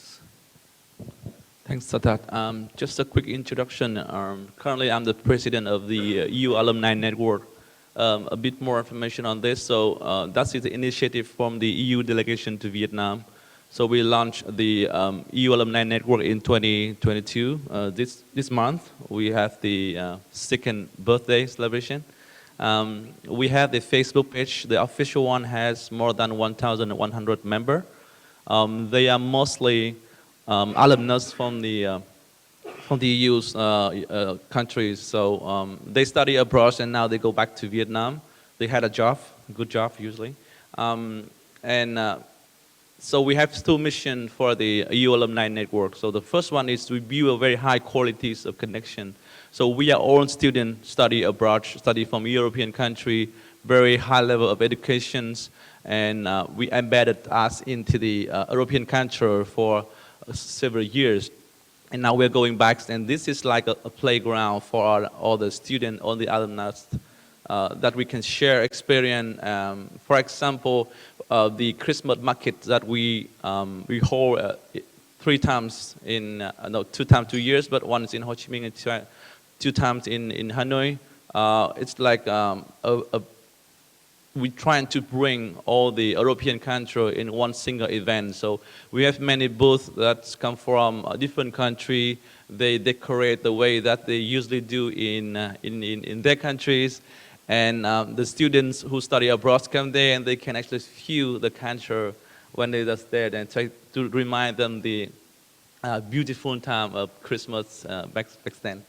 And also the second mission of the EU Alumni Network is to foster the collaborations in terms of business. So we'll come back here, we have a job and we're doing different things, but how to connect us together so that we can build a stronger collaborations. And that is also one of the very important mission that we have. Also, we're trying to have the student who are trying to apply for the scholarship. I think we have many applications for the Erasmus Mundus scholarship every year. And our mission is trying to increase the success rate of the application. We build the connection between the alumnus and the student who want to apply, so we can review the application package and trying to see if anything we can improve. And yeah, I think by doing that, we are aiming for higher rate of success when students apply for the scholarship. Thank you so much. This is a very diverse and also quite powerful role of alumni networks. And I think for those who are here for a project, creating project, they should also ask you about this experience as well before the creating project. I think that would be very nice. I would like to actually check a little bit about how actually to join or becoming member of this network organization and what is the benefit. Maybe I come to Uswa. Yeah. Okay, so maybe I will inform about Oceans Network from my field. So I want to know, maybe you are familiar with Ocean Network, or what comes in your mind first when you hear about Oceans Network? No? So perfect. So I have an opportunity to tell you, don't get me wrong, Oceans Network is not related to climate change or water or sea, but Oceans Network is organizations for cooperations, exchange, and networking between a student and alumni for international exchange program. So it's connected to ICM, not full degree. So how to join this network? So basically, if your student have done international credit mobility between partner country and program country, then they are eligible to join Oceans Network. Program country is country inside the EU, and partner country is country outside the EU. It can be from Asia, America, Australia, or Africa. So what we need is only the transcript, university transcript, that show that the students already done their international credit mobility. Yeah, that's all. Thank you. Okay, so in order to join this one, can you please repeat once again the steps? Okay, so because we don't have like connection here, so just type like our www.oceansnetwork.eu, and then there will be like a community portal. So actually we are in the same community portal because we are under the same umbrella. We call like Erasmus Student Alumni Associations, or ESA, have 4 organizations. So Erasmus Mundus Associations, Ocean Network, Erasmus Student Alumni, and Gorak Erasmus. Each of us have different targets. So for example, like EMA, they have the target for full degree student. And for Oceans, for ICM, between partner and program country. Erasmus Student Network mostly within like European for exchange or full degree.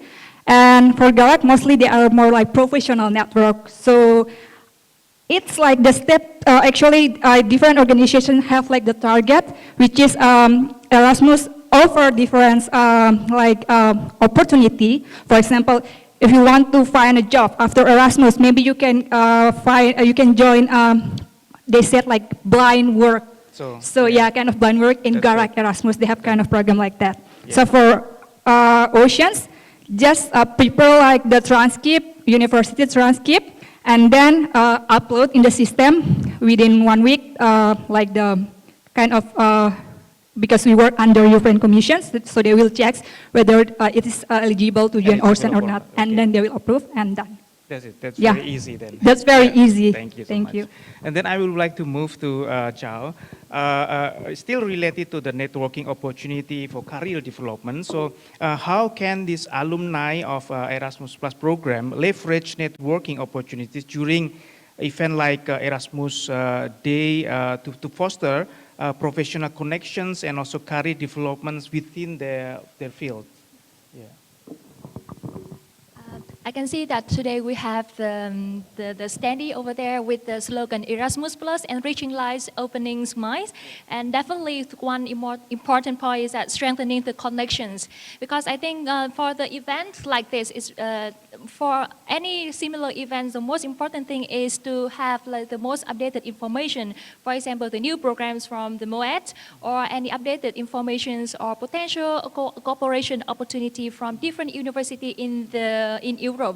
Especially in the past few days, we have opportunity to meet with representatives from more than 50 universities in Europe and more than 100 universities in Vietnam. So that's a good chance for everyone to come together and share their backgrounds and their experience. And for example, taking one experience from the Student Alumni Network in Vietnam, we have regularly organizing days for connection in which the alumni can come together and share about their professional experience and their impact since they return to their home country, return to Vietnam, so that we can understand each other more and build strong connections.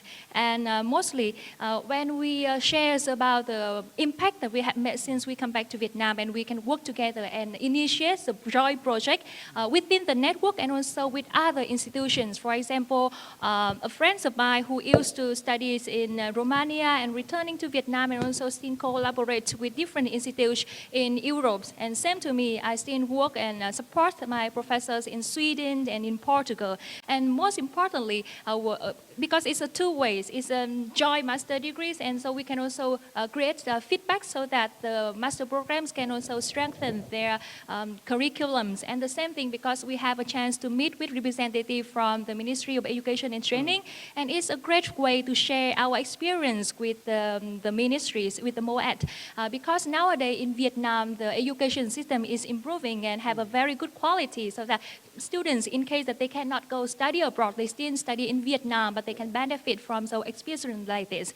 And we can share more about the education's curriculums and the methodology, so that we, even though we're back in Vietnam, but we still bring more experience and good practice to our education system. And resource mapping is very important, so that we know who are working in which sector, and we build collaboration from that. Thank you so much. And I believe that for the students also, before they are joining, they saw something like many challenges. Oh, it's very difficult to get that. So what is actually specific challenges do Vietnamese students face when applying for this Erasmus Plus program? Maybe I come to Dong and then back to Châu again. I applied the scholarship was back then when I graduated from the university. It was in 29, so it's like 15 years ago. So you know, internet was there, it was there, but there's not a lot of information that's available. Facebook was not very popular, so it's very hard to find that information about how the program looks like, the syllabus, the curriculums, and also how actually make a proper application package is also a myth for us. So we need to find the information. We need to find the. It's very hard to find the student who like study abroad and now they go back to Vietnam. It's very difficult. So we need to do everything on our own, and that's the first thing. Like knowing the procedure, how to do it properly is the first challenge. The second one is the language barrier. So at that moment, I think the level of English of all the students is not as good as today. So still we need to like find information in English and trying to write on the proposals, statement of purpose, letter of motivation, and recommendation as well. So that's another challenge for us back then in 29. Yeah. So I share the same perspective as Dong just mentioned, but there are a few more things that I observed because in the past few years, Erasmus Mundus Alumni Network and the EU Alumni Network in Vietnam has did an excellent job in supporting the students who are interested in applying for Erasmus Mundus programs. But we can still observe that there are so many challenging faced by Vietnamese students. For example, because Erasmus is a merit-based program, so it means that by the time that they apply for the scholarship, they already need to have a very good transcript with a good score from the university. But like Dong already mentioned that not so many people know about it before they apply. So many of them concerned about their GPA and how they can improve the score that they already had during the university time. And another thing that they are struggling with letter of motivations, with applications, but they don't know where to go and how to find. But nowadays, this is much better thanks to the EU Alumni Network and the previous successor. And another thing that I observe that mostly people don't pay attention, but there's a lot of mental health issues because they are facing with a lot of pressure from family, pressure from their peers. Erasmus is a very famous scholarship, very appealing, and they really want to go all in for that. But it also brings them with lots of pressures. Because what if they cannot make it? So that's why I always encourage the students who I am mentoring that if you cannot go for Erasmus, also exploring another opportunity and also find the opportunity to study in Vietnam as well. But yeah, those are the key point that I can observe. So Colin is he is a director of Partnership Development Unit and Erasmus Mundus Association, and what resources or support systems are available to help them overcome these challenges? Yeah, thank you very much for that question. So I'm here representing the management board of the Erasmus Mundus Association. We are a registered non-profit organization that's based in Brussels. We have 16,000 members across the globe, all who are students and alumni of the Erasmus Mundus Joint Master Degree Program. In the association, we have 250 volunteers it's a 100% volunteer-led organization of students and alumni.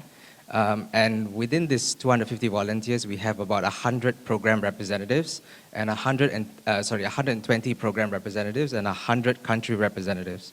So if you are a student or an alumnus of the program, and based on your nationality, we have support systems for you in terms of a country representative who you can reach out to and ask for information regards to your mobility or any other questions that you may have.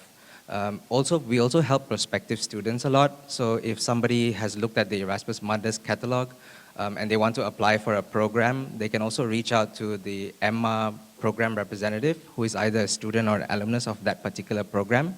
And this program representative will be able to provide information to that prospective student. Within the structure of our organization, we have the management board, which has 10 subunits, and we also have a legal subunit that's led by somebody who has experience in law. So one of the services that we do provide to students also is free sort of legal advice if they need it. So if some students face issues regarding the visas or some issues during their mobility, they can also reach out to our legal legal unit. We also partner with a lot of stakeholders from the private sector, from the governments, non-profit organizations as well. And so our students and alumni who are members of the association get some benefits from our portal, so they can get some discounts when they move from country to country. They need to send their luggage, they need to take a flight. We have some support systems there for them as well. Thanks. Thank you so much. So it's support systems all around, I think, yeah. So it's very technical, but also there is also support system in case of in the other supports also non-technical things. I would like to ask from the floor, maybe if the floor has questions, I would like to call. Could you maybe raise your hands? Yes, two? Yeah. A microphone, please. The first, maybe you, and then afterwards, Felix. Yeah.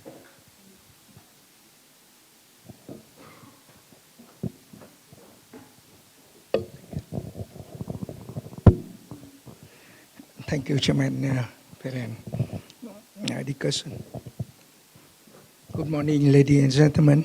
First of all, I would like to thank you very much for so excellent presentation. So now, I would like to introduce brief myself and our university. I'm Associate Professor Dr. Ngô Quang Sơn, Vice Rector of Chương Trình University. Chương Trình University is a private university. Trường đại học của chúng tôi thì là một trường đại học nghiên cứu và ứng dụng, nghiên cứu để ứng dụng vào phát triển. Đã được thành lập vào năm 2010, tức là đến nay đã 14 năm tuổi. Thì có được 14 ngành đào tạo cử nhân và 2 ngành đào tạo thạc sĩ. Tất nhiên đang trong quá trình phát triển, có tiềm năng để phát triển nhưng cũng còn rất nhiều những cái khó khăn. Thế trong 2 ngày, tức là ngày hôm 22 và ngày 23 cho đến bây giờ, thì chúng tôi đã được nghe rất nhiều cái báo cáo của các diễn giả trình bày rất xúc tích, rất có kinh nghiệm, và chúng tôi thấy rất có ấn tượng về những cái báo cáo đó. Và ấn tượng cuối cùng, cái động lại nhiều nhất trong tôi đấy là mỗi trường đại học của Việt Nam là cần có cái định hướng về chiến lược phát triển phù hợp với trường đó, phù hợp năng lực, đội ngũ, rồi cơ sở vật chất vân vân. Nhưng trường nào cũng sẽ phải có những chiến lược phát triển của mình. Và cuối cùng tất cả các đường đó đều đi đến cái đích là cần có người tài để đào tạo ra những người tài, chứ không phải là chỉ cần số lượng là cái rất quý. Số lượng sinh viên vào các trường đại học ngoài công lập hay tư thục có được nhiều là quá sung sướng này, đấy là quá sung sướng, nhưng cũng chưa phải là cái đích cuối cùng. Cái đích cuối cùng mà chúng tôi nhận thấy qua 2 ngày mà các diễn giả đã trình bày và truyền cảm hứng cho chúng tôi là cái là phải cần có những người tài để đào tạo ra những người tài, tức là đội ngũ phải đội ngũ chất lượng cao thì mới đào tạo ra người tài được. Với cái cảm hứng đó và với cái nhận thức đó thì tôi có 2 cái đề nghị với cộng đồng Erasmus, với Alumni Network and Associations, tức là quý vị đang ngồi ở trên panel discussion. 2 cái đề nghị. Cái thứ nhất là cho đến giờ phút này thì trường đại học Trưng Vương tuy là 14 tuổi rồi nhưng mà cũng chưa nằm trong cái liên minh Erasmus, cũng như chưa có cái diễm phúc được trong cái Alumni Network and Associations. Cho nên chúng tôi rất mong muốn qua cái sự giới thiệu của quý vị đang ngồi ở hàng cái chairman và trong cái thảo luận này có những cái hướng dẫn giúp đỡ, những cái mẫu biểu, những cái hồ sơ để trường có thể sớm là thành viên. Và cái thành viên đấy qua 2 ngày thì chúng tôi thấy là được lợi ích rất lớn. Một là sự hỗ trợ rất cao về mặt kỹ thuật, cái đó là cái lớn nhất mà chúng tôi cần, vì có hỗ trợ kỹ thuật thì mới có những người tài để đứng lớp, để là giảng viên, để mà đào tạo ra những người tài được. Thì cái đó là cái thứ nhất. Cái thứ hai, có những hỗ trợ tham gia cùng với các trường đại học của Việt Nam và các trường đại học châu Âu, các trường đại học quốc tế để mà triển khai những cái dự án lớn, có thể là dự án liên các trường đại học hoặc là dự án liên quốc gia liên quan về cái đào tạo đại học của khối các trường đại học, để cuối cùng là có được những kinh nghiệm mới trình độ mới vân vân, thì như vậy mới đạt được cái đích là có những người tài để đào tạo những người tài. Đấy là đích sâu xa và đích cuối cùng và đích cao nhất. Đấy là cái đề nghị cái thứ nhất. Cái thứ hai, chúng tôi cũng đang nung nấu cái ý tưởng muốn xây dựng trường đại học thông minh hay trường đại học số ở trường đại học Trưng Vương.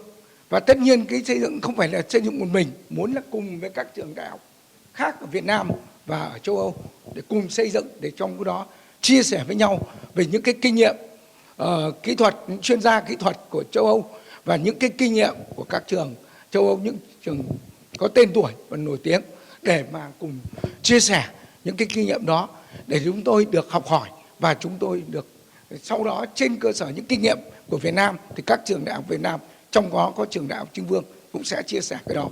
Vì trong bối cảnh toàn thế giới cũng như là trong bối cảnh quốc gia chuyển đổi số của Việt Nam hiện nay, thì cái vấn đề xây dựng cái mô hình trường đại học thông minh hay trường đại học số để mà đào tạo được nguồn nhân lực số là cái vấn đề cốt yếu đầu tiên, có vẻ quan niệm là vấn đề hot hiện nay. Và chúng tôi rất mong muốn được thực hiện cái đó, mà dưới sự hỗ trợ rất mạnh mẽ về mặt kỹ thuật, về tất cả những cái điều kiện về chuyên gia, về kỹ thuật của các trường đại học của châu Âu, của cộng đồng Erasmus và của Alumni Network and Associations của EU. Đấy thì cái mong muốn đấy. Và chúng tôi rất muốn để cùng với các trường đại học khác ở Việt Nam và cùng các trường đại học châu Âu để triển khai được cái mô hình xây dựng cái trường đại học thông minh cũng như trường đại học số. Đấy là cái khát vọng cũng như cái mong muốn để triển khai. Tất nhiên nói thế không có nghĩa ngày 1, ngày 2 chúng ta, kể cả các trường đại học ở châu Âu và các trường đại học ở Việt Nam và trong khu vực châu Á Thái Bình Dương cũng không phải làm được ngay điều đó. Nhưng nếu chúng ta phối kết hợp với nhau, học hỏi lẫn nhau, chia sẻ lẫn nhau thì chắc chắn sẽ làm được thành những cái mô hình đẹp về trường đại học chúng mình. Xin cảm ơn.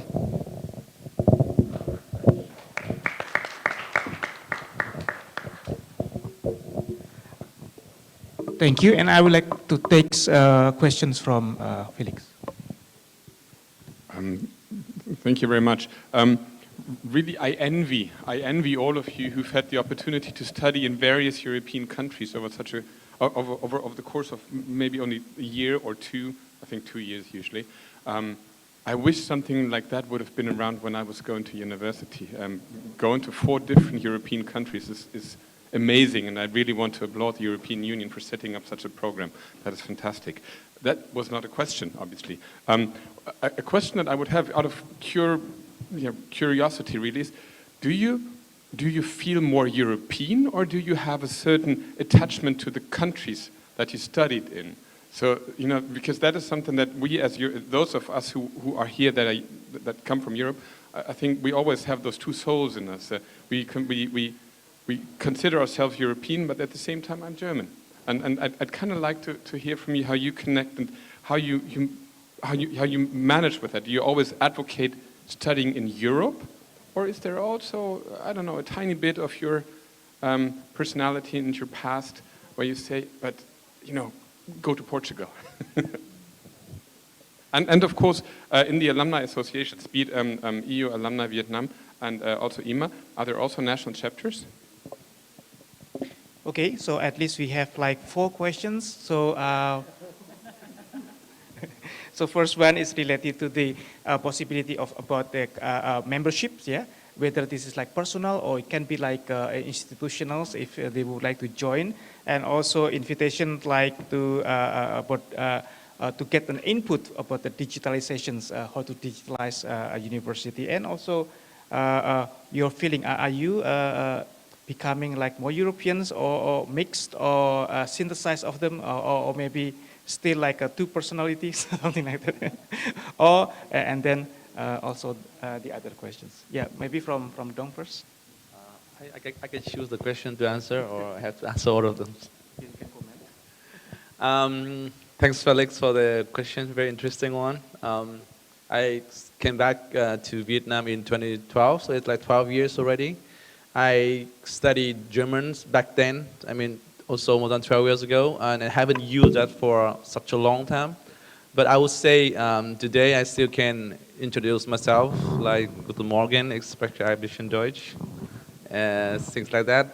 So it means that the feelings still here, like feel like still like anytime I hear about Germany or Norway on televisions, on YouTube, for example, that's always remind me of the beautiful time I studied there, and always care about all the things that's related to those two countries in particular. So it's like a piece of my heart still there.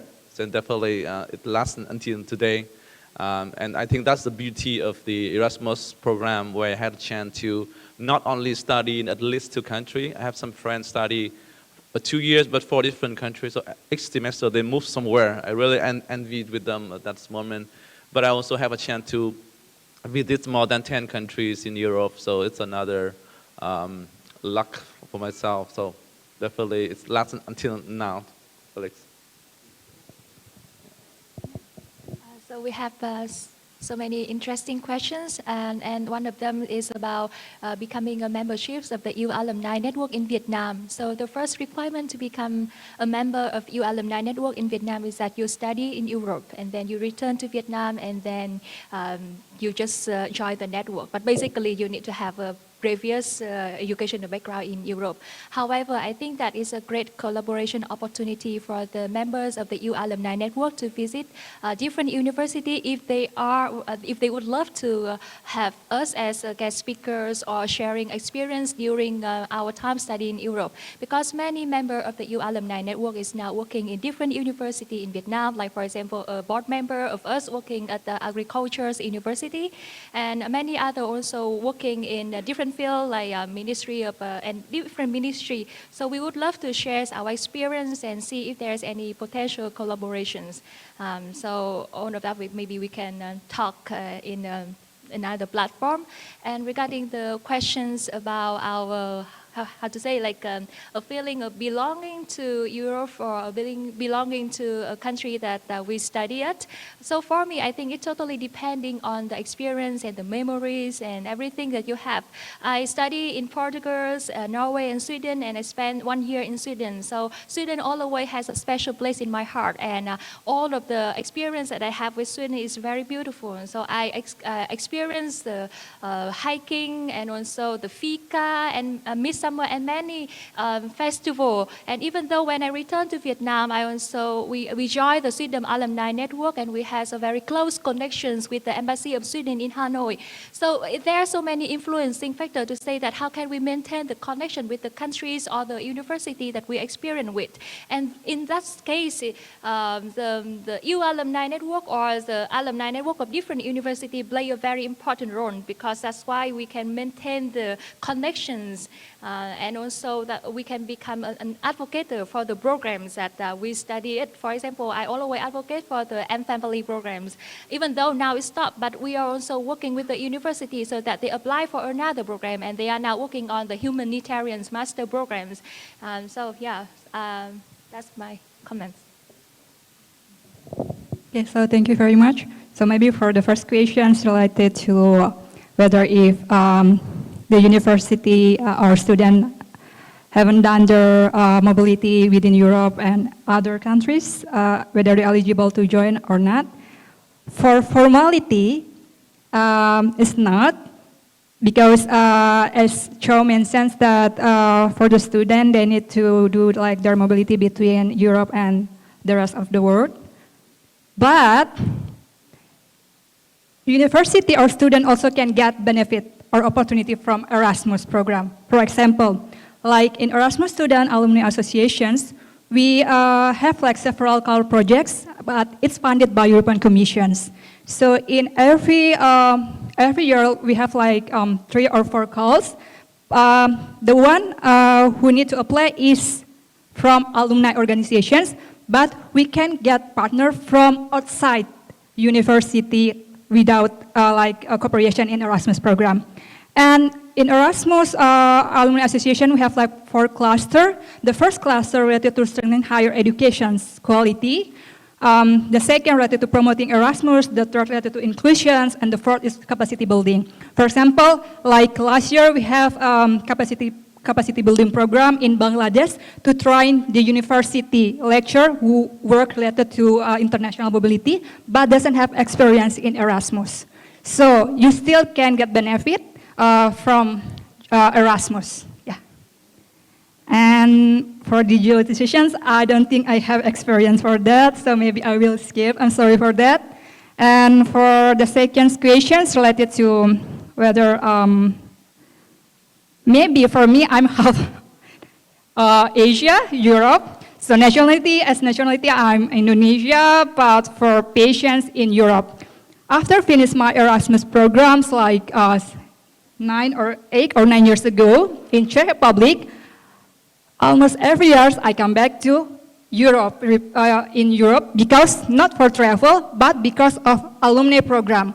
So that's why Erasmus is really give us a lot of opportunity to explore many things. So I think I'm half both. Thank you. Yeah, so for me, I think when I first arrived in Europe, I was in Spain, and I went to Oviedo, which is in Asturias. And I think I speak also on behalf of all the alumni of my program that Asturias has a very special place in our hearts, and we always really love to go back to Asturias. I was also in Sweden, in Stockholm, and the experience there was also amazing. I had the chance to see like the aurora in Stockholm, which was something that we will never forget. Those kind of very amazing moments. In terms of partnerships, Emma has a mechanism which we want to engage with various stakeholders. And for 2025, we are looking at ASEAN. We really want to highlight the work that's being done by the alumni and the students in this region. And we wish to collaborate with universities, the governments, including the Ministry of Education, the European delegations, private sector, and also non-profit and philanthropic organizations. And we have a unit within Erasmus Mundus Association that looks at these partnerships, and we have the ability to craft tailored partnerships. And so if you're from a university or from a private company, or even an association, a sister association, and if you'd like to collaborate with us, please reach out, and we will sort of work on these partnerships to stimulate. What's interesting for us is that every year we have a General Assembly, and the General Assembly is held in one country in the EU or in Europe. And so recently this year it was in Istanbul. Next year, tentatively, we are looking at Paris, and it's somewhere in May 2025. And so we are looking also for sponsors for the General Assembly. So the General Assembly, we have 80 students and alumni who are fully funded to attend the General Assembly. But we have an annual conference as well, which goes up to 160 participants. And we have things like booth spaces, and also we have a poster competition. And we are looking for sponsors to come and collaborate with us in terms of having a booth, or sponsoring the awards for the poster competition, and many more. So we have a partnerships kit. And if you go onto the website, our website is em-a.eu, and you go into the partnerships tab, you can sort of reach out to us. And if you're a university, there's a special section for you. And if you're from the private sector, there's also a special section for you. So yeah, and my team, we're all volunteers, but we really want to sort of foster collaborations for our community. And so this is our way of sort of giving back to the program that has given us so much. Thank you. Okay, thank you so much. I think we are come to the conclusions, and I believe that all of you stay here so for this day. So if anybody of you would like to have like connections, comments, questions, more information, catch them. And before we conclude, I would like to ask you to please give one sentence, of your message as an alumni to the Erasmus program or project leaders here, also to prospective Vietnamese students. I would like to give you a little bit, several seconds. 1, 2, 3, 4, 5, 6, 7. No. Maybe a few keywords, more engagement, more scholarship, for students?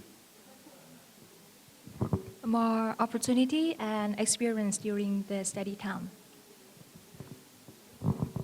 So maybe mine's only one word, amazing, just like it.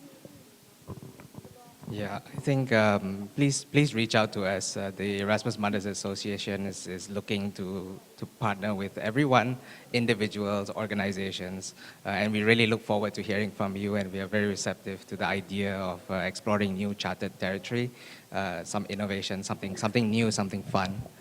Thank you.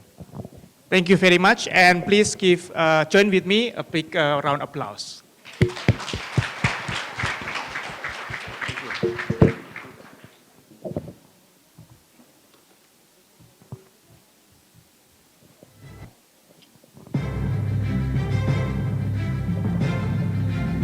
Thank you very much, our moderator and panelists, for a very interesting discussion session. Okay, so we talked about Alumni Association, and we talked about study experiences. Now it's time to talk about career opportunities after the program. So for this, I would like to engage some viewpoints from European businesses in Vietnam. And as you may know, the EU is currently Vietnam's top trading partner, which opens significant prospects for job opportunities at European enterprises in Vietnam. And there are at least 1,400 European businesses currently operating in Vietnam. And in the context of the increasingly strong sustainable development cooperation between the EU and Vietnam, the job market within these companies has never been more vibrant.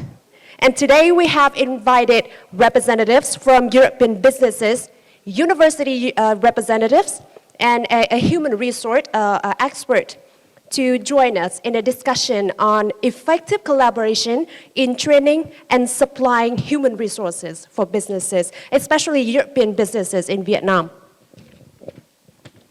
And for this, it is my honor to be the moderator of this discussion session, and I would like to welcome on stage some panelists. I would like to welcome Ms. Trang Nguyen, APEC Head of Human Resources from Piaggio. Please welcome.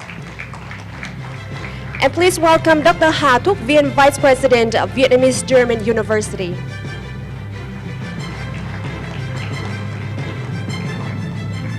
And please welcome Mr. Dennis Martin, Project Director from Atelier Vietnam.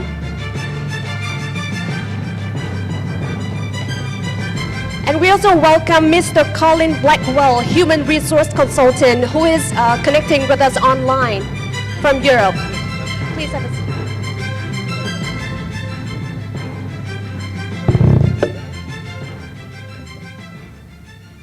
Yes, we have Mr. Colin with us online. So thank you very much for joining me for this session.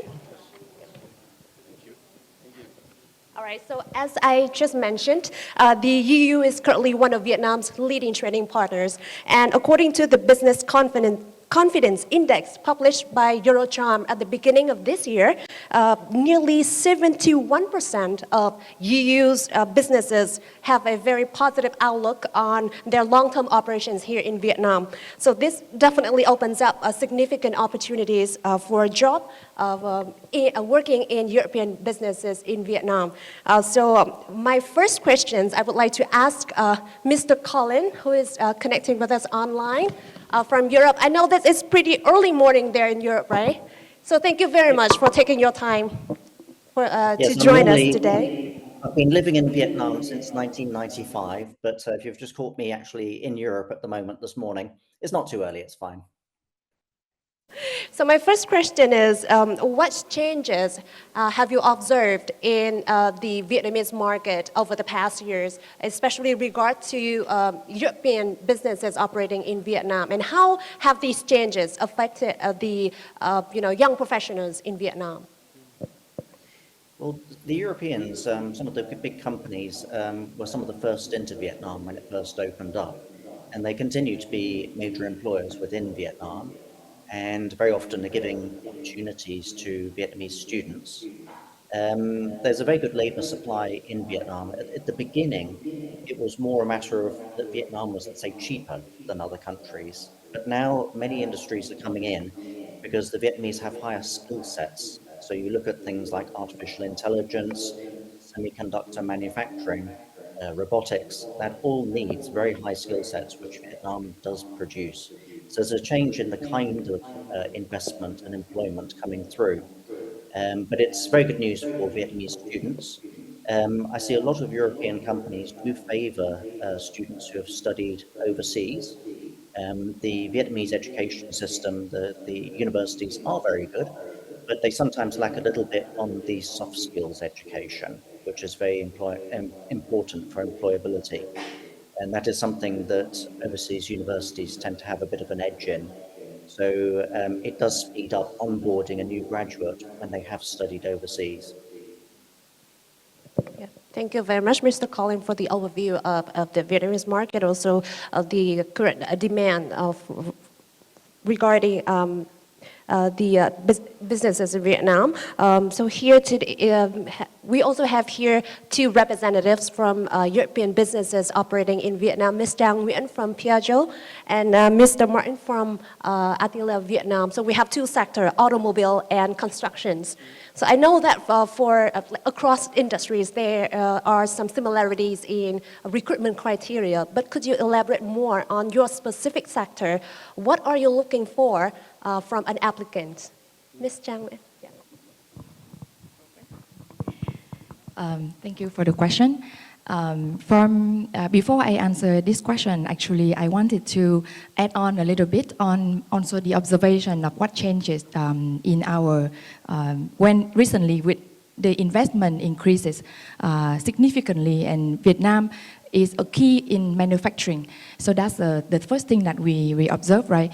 And when many European businesses enter to Vietnam, the first thing that we see also, they bring in a new work model, business model. So that is also lead to the change of job roles. You will see different job roles as being created that never been before in Vietnam in a traditional way. So because of this new job role, we're looking for, from the applicants, from the employees, that we're looking for is the cultural competency is number one. Why I mentioned cultural first, because when European business enter Vietnam, we not only bring the new work structure, we also bring in international or European standards in many different aspects. And we need to have this exposure in culture, the appreciation in differences, the diversity and inclusion will be something that recently it become stronger. But before, we wouldn't put inclusivity in our, let's say, top focus, but in many years recently, right, in hiring practice, we already put diverse and inclusive hiring as one of our criteria. And by saying that, what I mean is we need to do it with purpose, intentionally hiring diversity and inclusion. Otherwise, if you just put a tagline, say, oh, we are an equal employer, offer opportunity for everyone, you never find a diverse and inclusive applicants, right? So cultural competency is number one. And number two is I'm looking at digital everything. So today, digital literacy.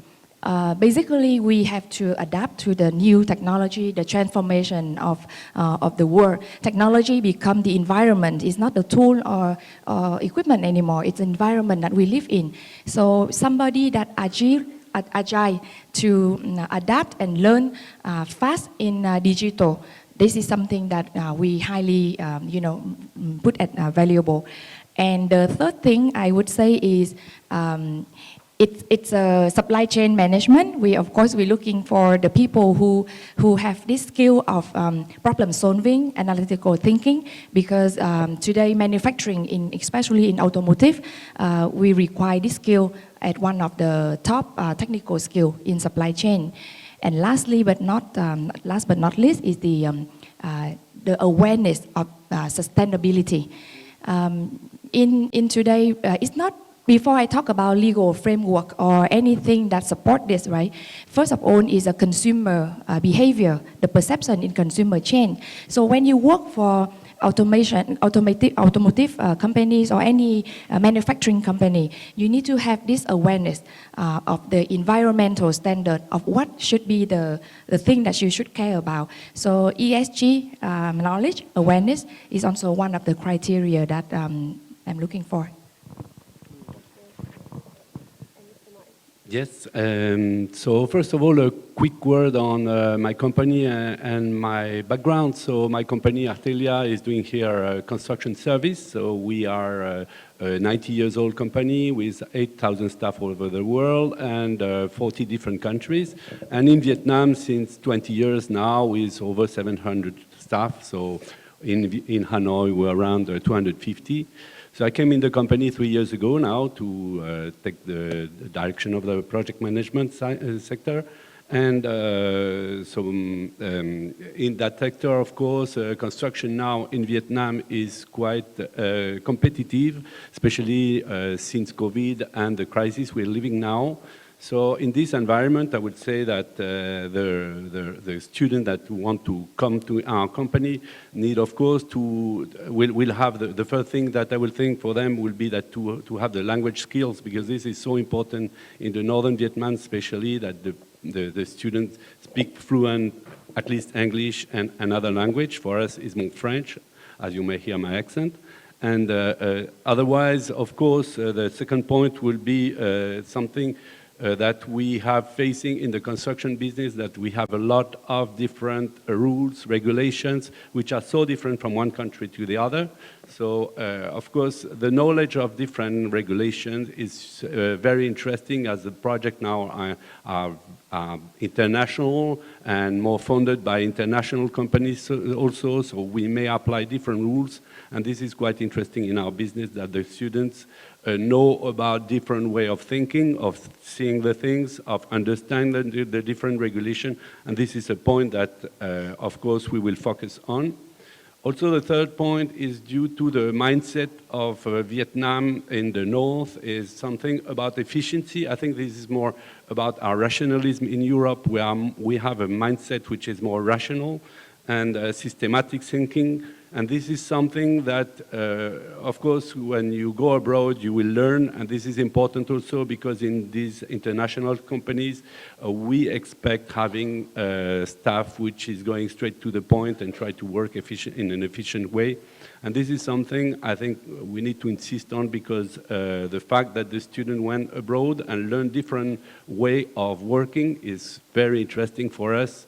And this is a thing we will look for when we have students coming from abroad.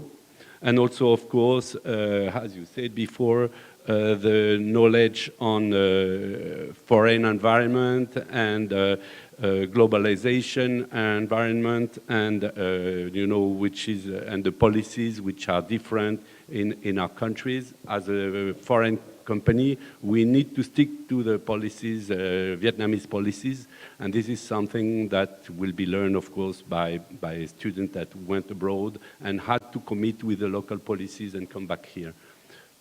This is what I want to say. Yes, thank you very much. And well, as Ms. Chang mentioned, when you operate in Vietnam, you also bring about a different European aspect into Vietnam. So I want to ask, are there any notable differences in recruitment practices between European and Vietnamese companies? You talk about different mindset, but are there any different in recruitment practices between European and Vietnamese companies? Yes, definitely. I am in my career. I have worked for American company for more than 15 years, and then Piaggio. I never have a chance to work for Vietnamese company, but what I know for sure is the way when we hiring, right? When we approach people, we focus a lot on the soft skill, a lot on mindset, a lot on the attitude. We don't even deliver tests or doing technical assessment before, right? It's all about the person having the right mindset. When I said mindset, maybe I will call out three things. the adaptability. So the person who have the ability to adapt is very important, because today change is the only thing that constant, right? We need to have those characters in that person. And the second soft skill I'm talking about is resilience. Of course, we give them case study, we talk about different things, but we're looking for somebody that have this ability to learn. If they fail, they need to fail fast and bounce back. That is somebody we want to work with. And the person who's not afraid of failure, but you need to fail and then learn and bounce back. That's the criteria we want to have from our employees. And the last thing is, I talk about resilience, adaptability. The sense of ownership. So we really value employees who are having this sense of ownership, the entrepreneurial mindset. So you work for somebody, you are a salaryman, but you need to act like an owner. You need to have this, this desire to own what you're working on. So those top three in terms of hiring practice that currently our company also apply when we meet with the candidates. Yes, I've been working in Morocco and then in Myanmar, and before I worked in France, and always hired people there. And I don't change really the way I hire when I'm in those different countries. In fact, the first thing is first having people that are committed to the company and proactive. I think this is the most important. When you look for a job, you need to be proactive. If you're not showing that you want to commit to the company policies and to stay long term in the company, there is always a question I ask when I hire people is, what do you imagine you will be in 10 years or 5 or 10 years, and why do you left the previous position to take this one? And this is something that you can ask all over the world, and it's quite fun sometimes. The answers can be quite fun because people can answer things which are very naive sometimes, but it reveals really the person, and you can see if it can work. After the technical aspect, the knowledge, the experience, they will learn with time. This is okay. So in my case, I think Vietnam is really interesting for the all the skilled people that we can find here compared to Myanmar. It's crazy the difference. It's really in Southeast Asia we have a lot of skilled people here, and this is really interesting. And compared to Morocco, for example, in Morocco when I was hiring people, most of the people that work abroad after that learn abroad, they work abroad. They don't come back to the country, like if they don't want to improve their own country. When Vietnam is totally different. People, they learn abroad and they come back to the country to bring their knowledge. This is really interesting. I think this is the really strength of this country. Thank you very much. So that's our perspective from European businesses. Now we want to talk about universities' perspective. So in the previous session, we listened to case studies of students whose life has been changed after programs like Erasmus Mundus. So from a university's perspective, Dr. Viet, what do you think are the greatest benefits, and how does program like Erasmus Mundus program change and benefit students, especially in terms of skill development and career opportunities? So good morning participants. Let's say I am very happy that we had previous sections about the alumni and what they are benefit from the Erasmus programs. And then I am so happy that I am the later answer. So then I can learn from industry what the industry need about the labor, about the competency, about the skills. So I can generally have very short conclusions is that what kind of benefit that the Erasmus already bring to Vietnamese student or student worldwide. Let's say. The first is they have opportunity to acquire the latest text and science knowledge from the very modern and updated curriculums where they are going for the short term or a long-term study, either 6 months or 1 year, etc. Some like our alumni here already spent for 2 years in Europe, something like that. The second point also very important is they gain the cross-cultural competence. And that's what really need for them, for their themselves to survive during the study times. And then they can bring such kind of competence back their later professional career, what they already benefits. They expose themselves with the new academic and cultural environments. That is the big benefits. Even we're not able to see at the moment or in one moment, but that embedded in your life professionally. And then that can benefit later. Either you go for industry or later you develop in the academic career. Yeah, that is very important for them. They improve their English. So what we can see this morning, section regarding to the 89 programs, the barrier is language. Yeah, for those people who want to study abroad. So then language improvement, enhancing the language competency also very important for them. Not only English, because that is the main language nowadays in academy. But actually when they come to the specific country, they also learn another language. So the more language you learn, that the more door open to your life, to your academic and professional careers. You build up the networks with your peers, with your professor, with your alumni. That will be benefit. And nowadays, the network is capital. That's one of the most important social capital for the career developments and even other kind of social connections. What else? And then one more important thing. The Erasmus program is not only to support the international academic mobilities, like credit mobility, but also support the capacity building. That brings the educator, manager in the university to Europe and back to Vietnam and vice versa. And what I saw so far during last 10 years, we have around 2,800 students and academic staff engaged in the Erasmus programs.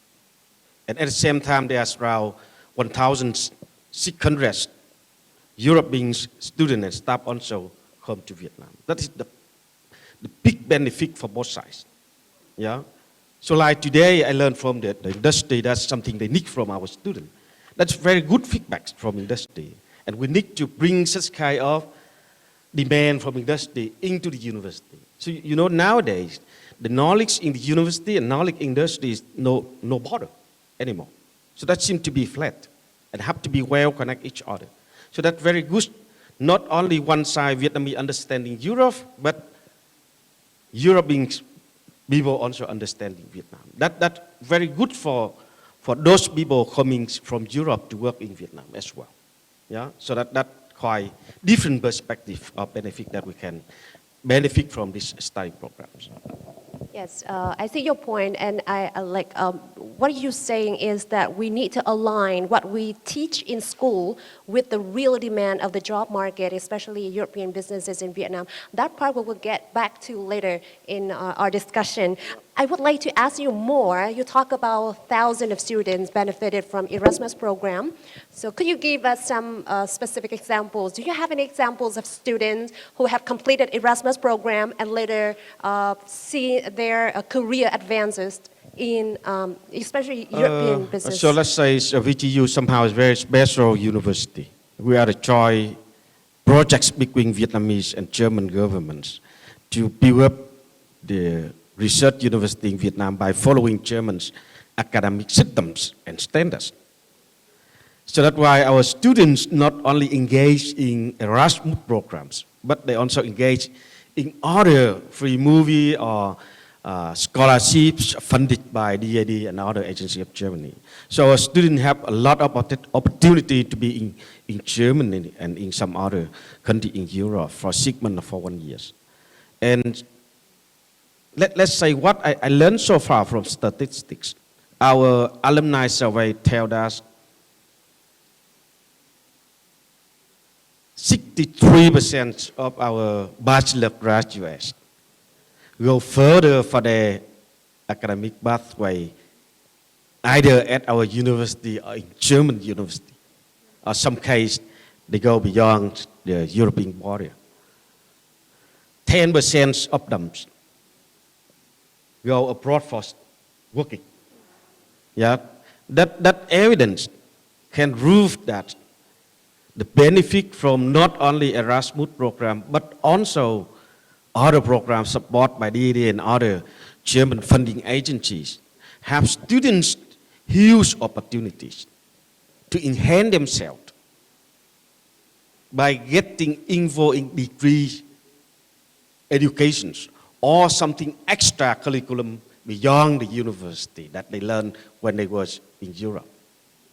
So that benefits that can visible to us or even invisible, but somehow to be inherit themselves to better competence and skill to dealing with something new and something very far from their own societies. Yeah, that's the big benefit for them. And I found that some of them right now already graduate BSDs and coming back to university to be the lecturer of the university. That's the very good professional pathway for their career development. Yeah.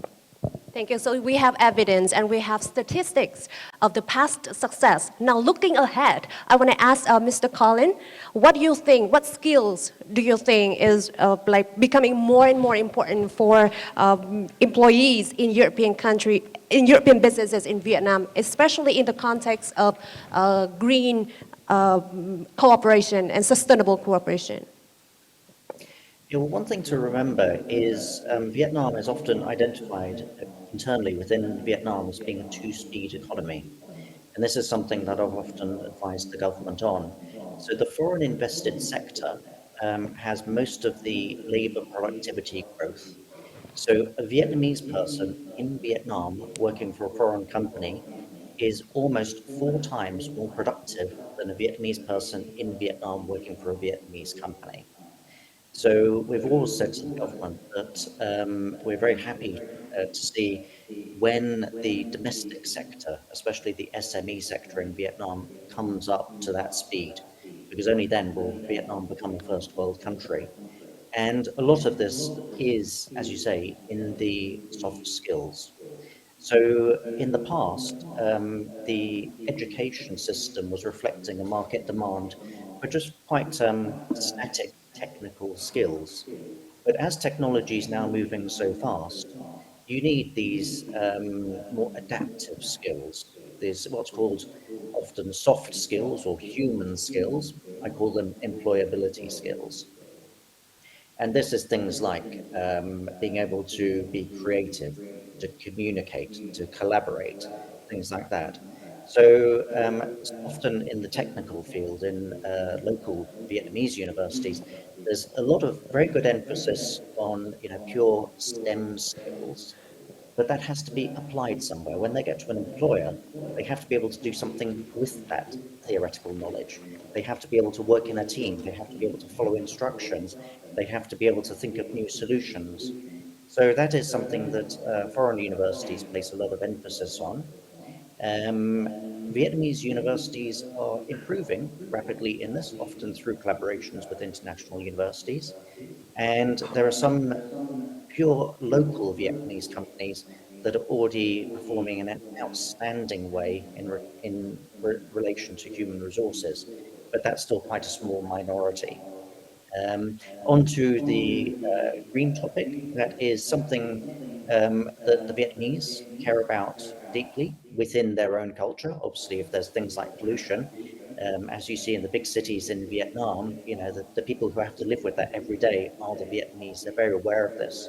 So it's both Vietnamese universities and foreign universities doing that. But the level of engagement from young people in Vietnam towards social impact and environment is naturally very high anyway. Thank you very much. So high adaptability is also a very key criteria. And yes, and now this question I want to ask all of the panelists. So what do you think program and partnership in programs like Erasmus program will help align what we really teach in university, in school and research institutions with the real demand of the job market, especially in the European businesses in Vietnam? So what do you think we can see, like the alignment of what we teach and what we really need in the job market, and how is that help to build like a broader picture, a skilled workforce for Vietnam in general? I definitely see the alignment, and I can't advocate enough for the international standards, because when I want to elaborate more on this part is it's not about following rules, it's not about compliance, it's not stop there. It's uphold the ethical principle. It's today word, right? Wherever we are in international or European businesses, we put very high regards on the ethics, ethical business operation. So if you're able to, you have that skill, that's a trending skill and much needed. Data analytics is, I think, Erasmus or any international program like Erasmus, they always have this exposure, because you work with international environment, you have all the exposure to culture and technology. So the ability to work with data, to take the decision using fact and data is the trend skill. And I think also in the last is innovation. That is what I wanted to think. I think that Erasmus have this equip this skill for the student. And as a people working for business here, I would like to ask you guys to return to home country, because this is a great environment and you can add a lot of benefit. And even yourself, right? You can shine using all of those skills that you've been learning from abroad. Yes, this is a question that we have already, we have already talked about that just before, but in my idea, when we talk about this skill that you will have when you come back here, we are here in a country that's been growing up since 20 years now, and we'll have 10 more, 20 more years of improvement. We see that in the infrastructure actually, and the booming in transport and infrastructure. The country is really changing a lot, and it's really interesting to see all these new people coming. It's also a very competitive country with over 100 million people, and we can feel that the market is more competitive now here. And I think these young coming from abroad will bring, as we said before, their knowledge of this global work, and this is a global world, and this is important, but also their network, which will be very important for them to build a good network, and as I said before, the skills to be more efficient.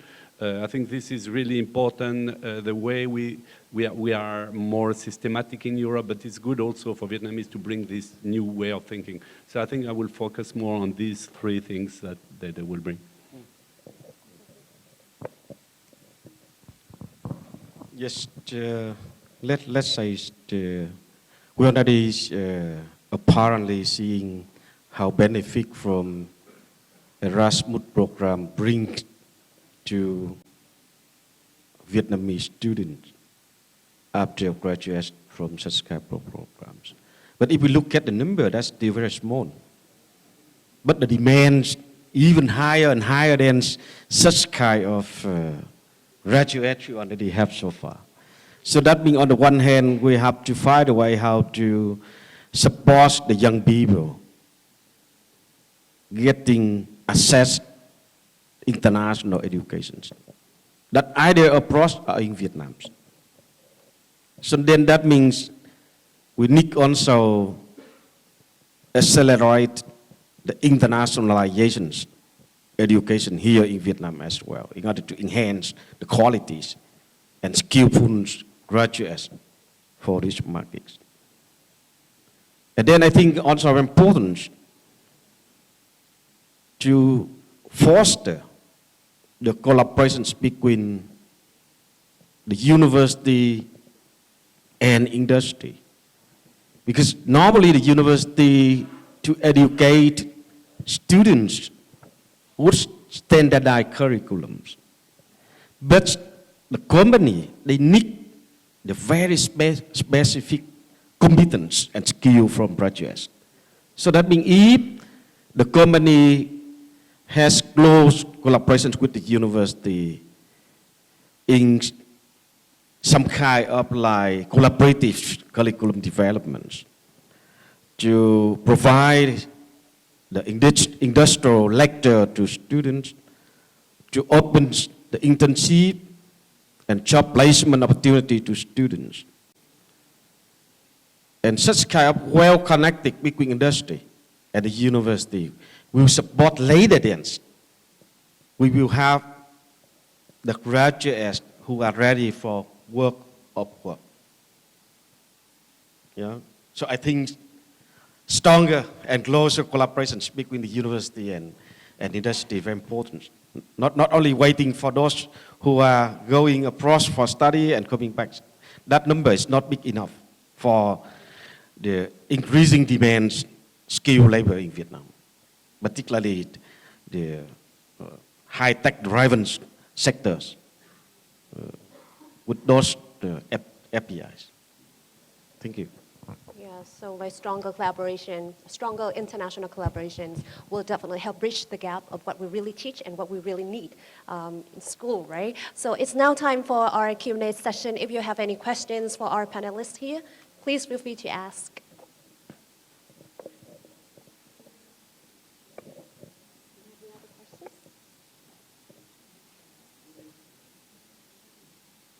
Well, thank you very much for your very insightful discussion today. Thank you so much to the panelists.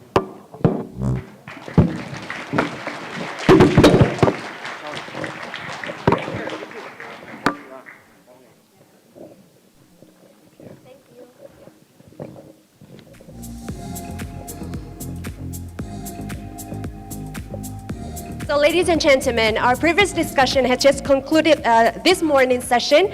And this afternoon, we're going to have an online technical session with our academic expert from Europe on submitting proposals for Erasmus Plus and an in-depth discussion on individual key actions within the framework of the Erasmus Plus program. Let me remind you that in this afternoon session, we also have the breakout rooms for discussion. Room number 1 will discuss ICM. Room 2 will focus on CBHE and EMJD. And room 3 will discuss a JMA in higher education. And if you haven't made up your mind yet, please later choose the topic that you want to attend this afternoon. So now, please, we're going to have a lunch break for now, and this afternoon session will start at 1:15. So thank you very much for your attendance today, and enjoy your lunch.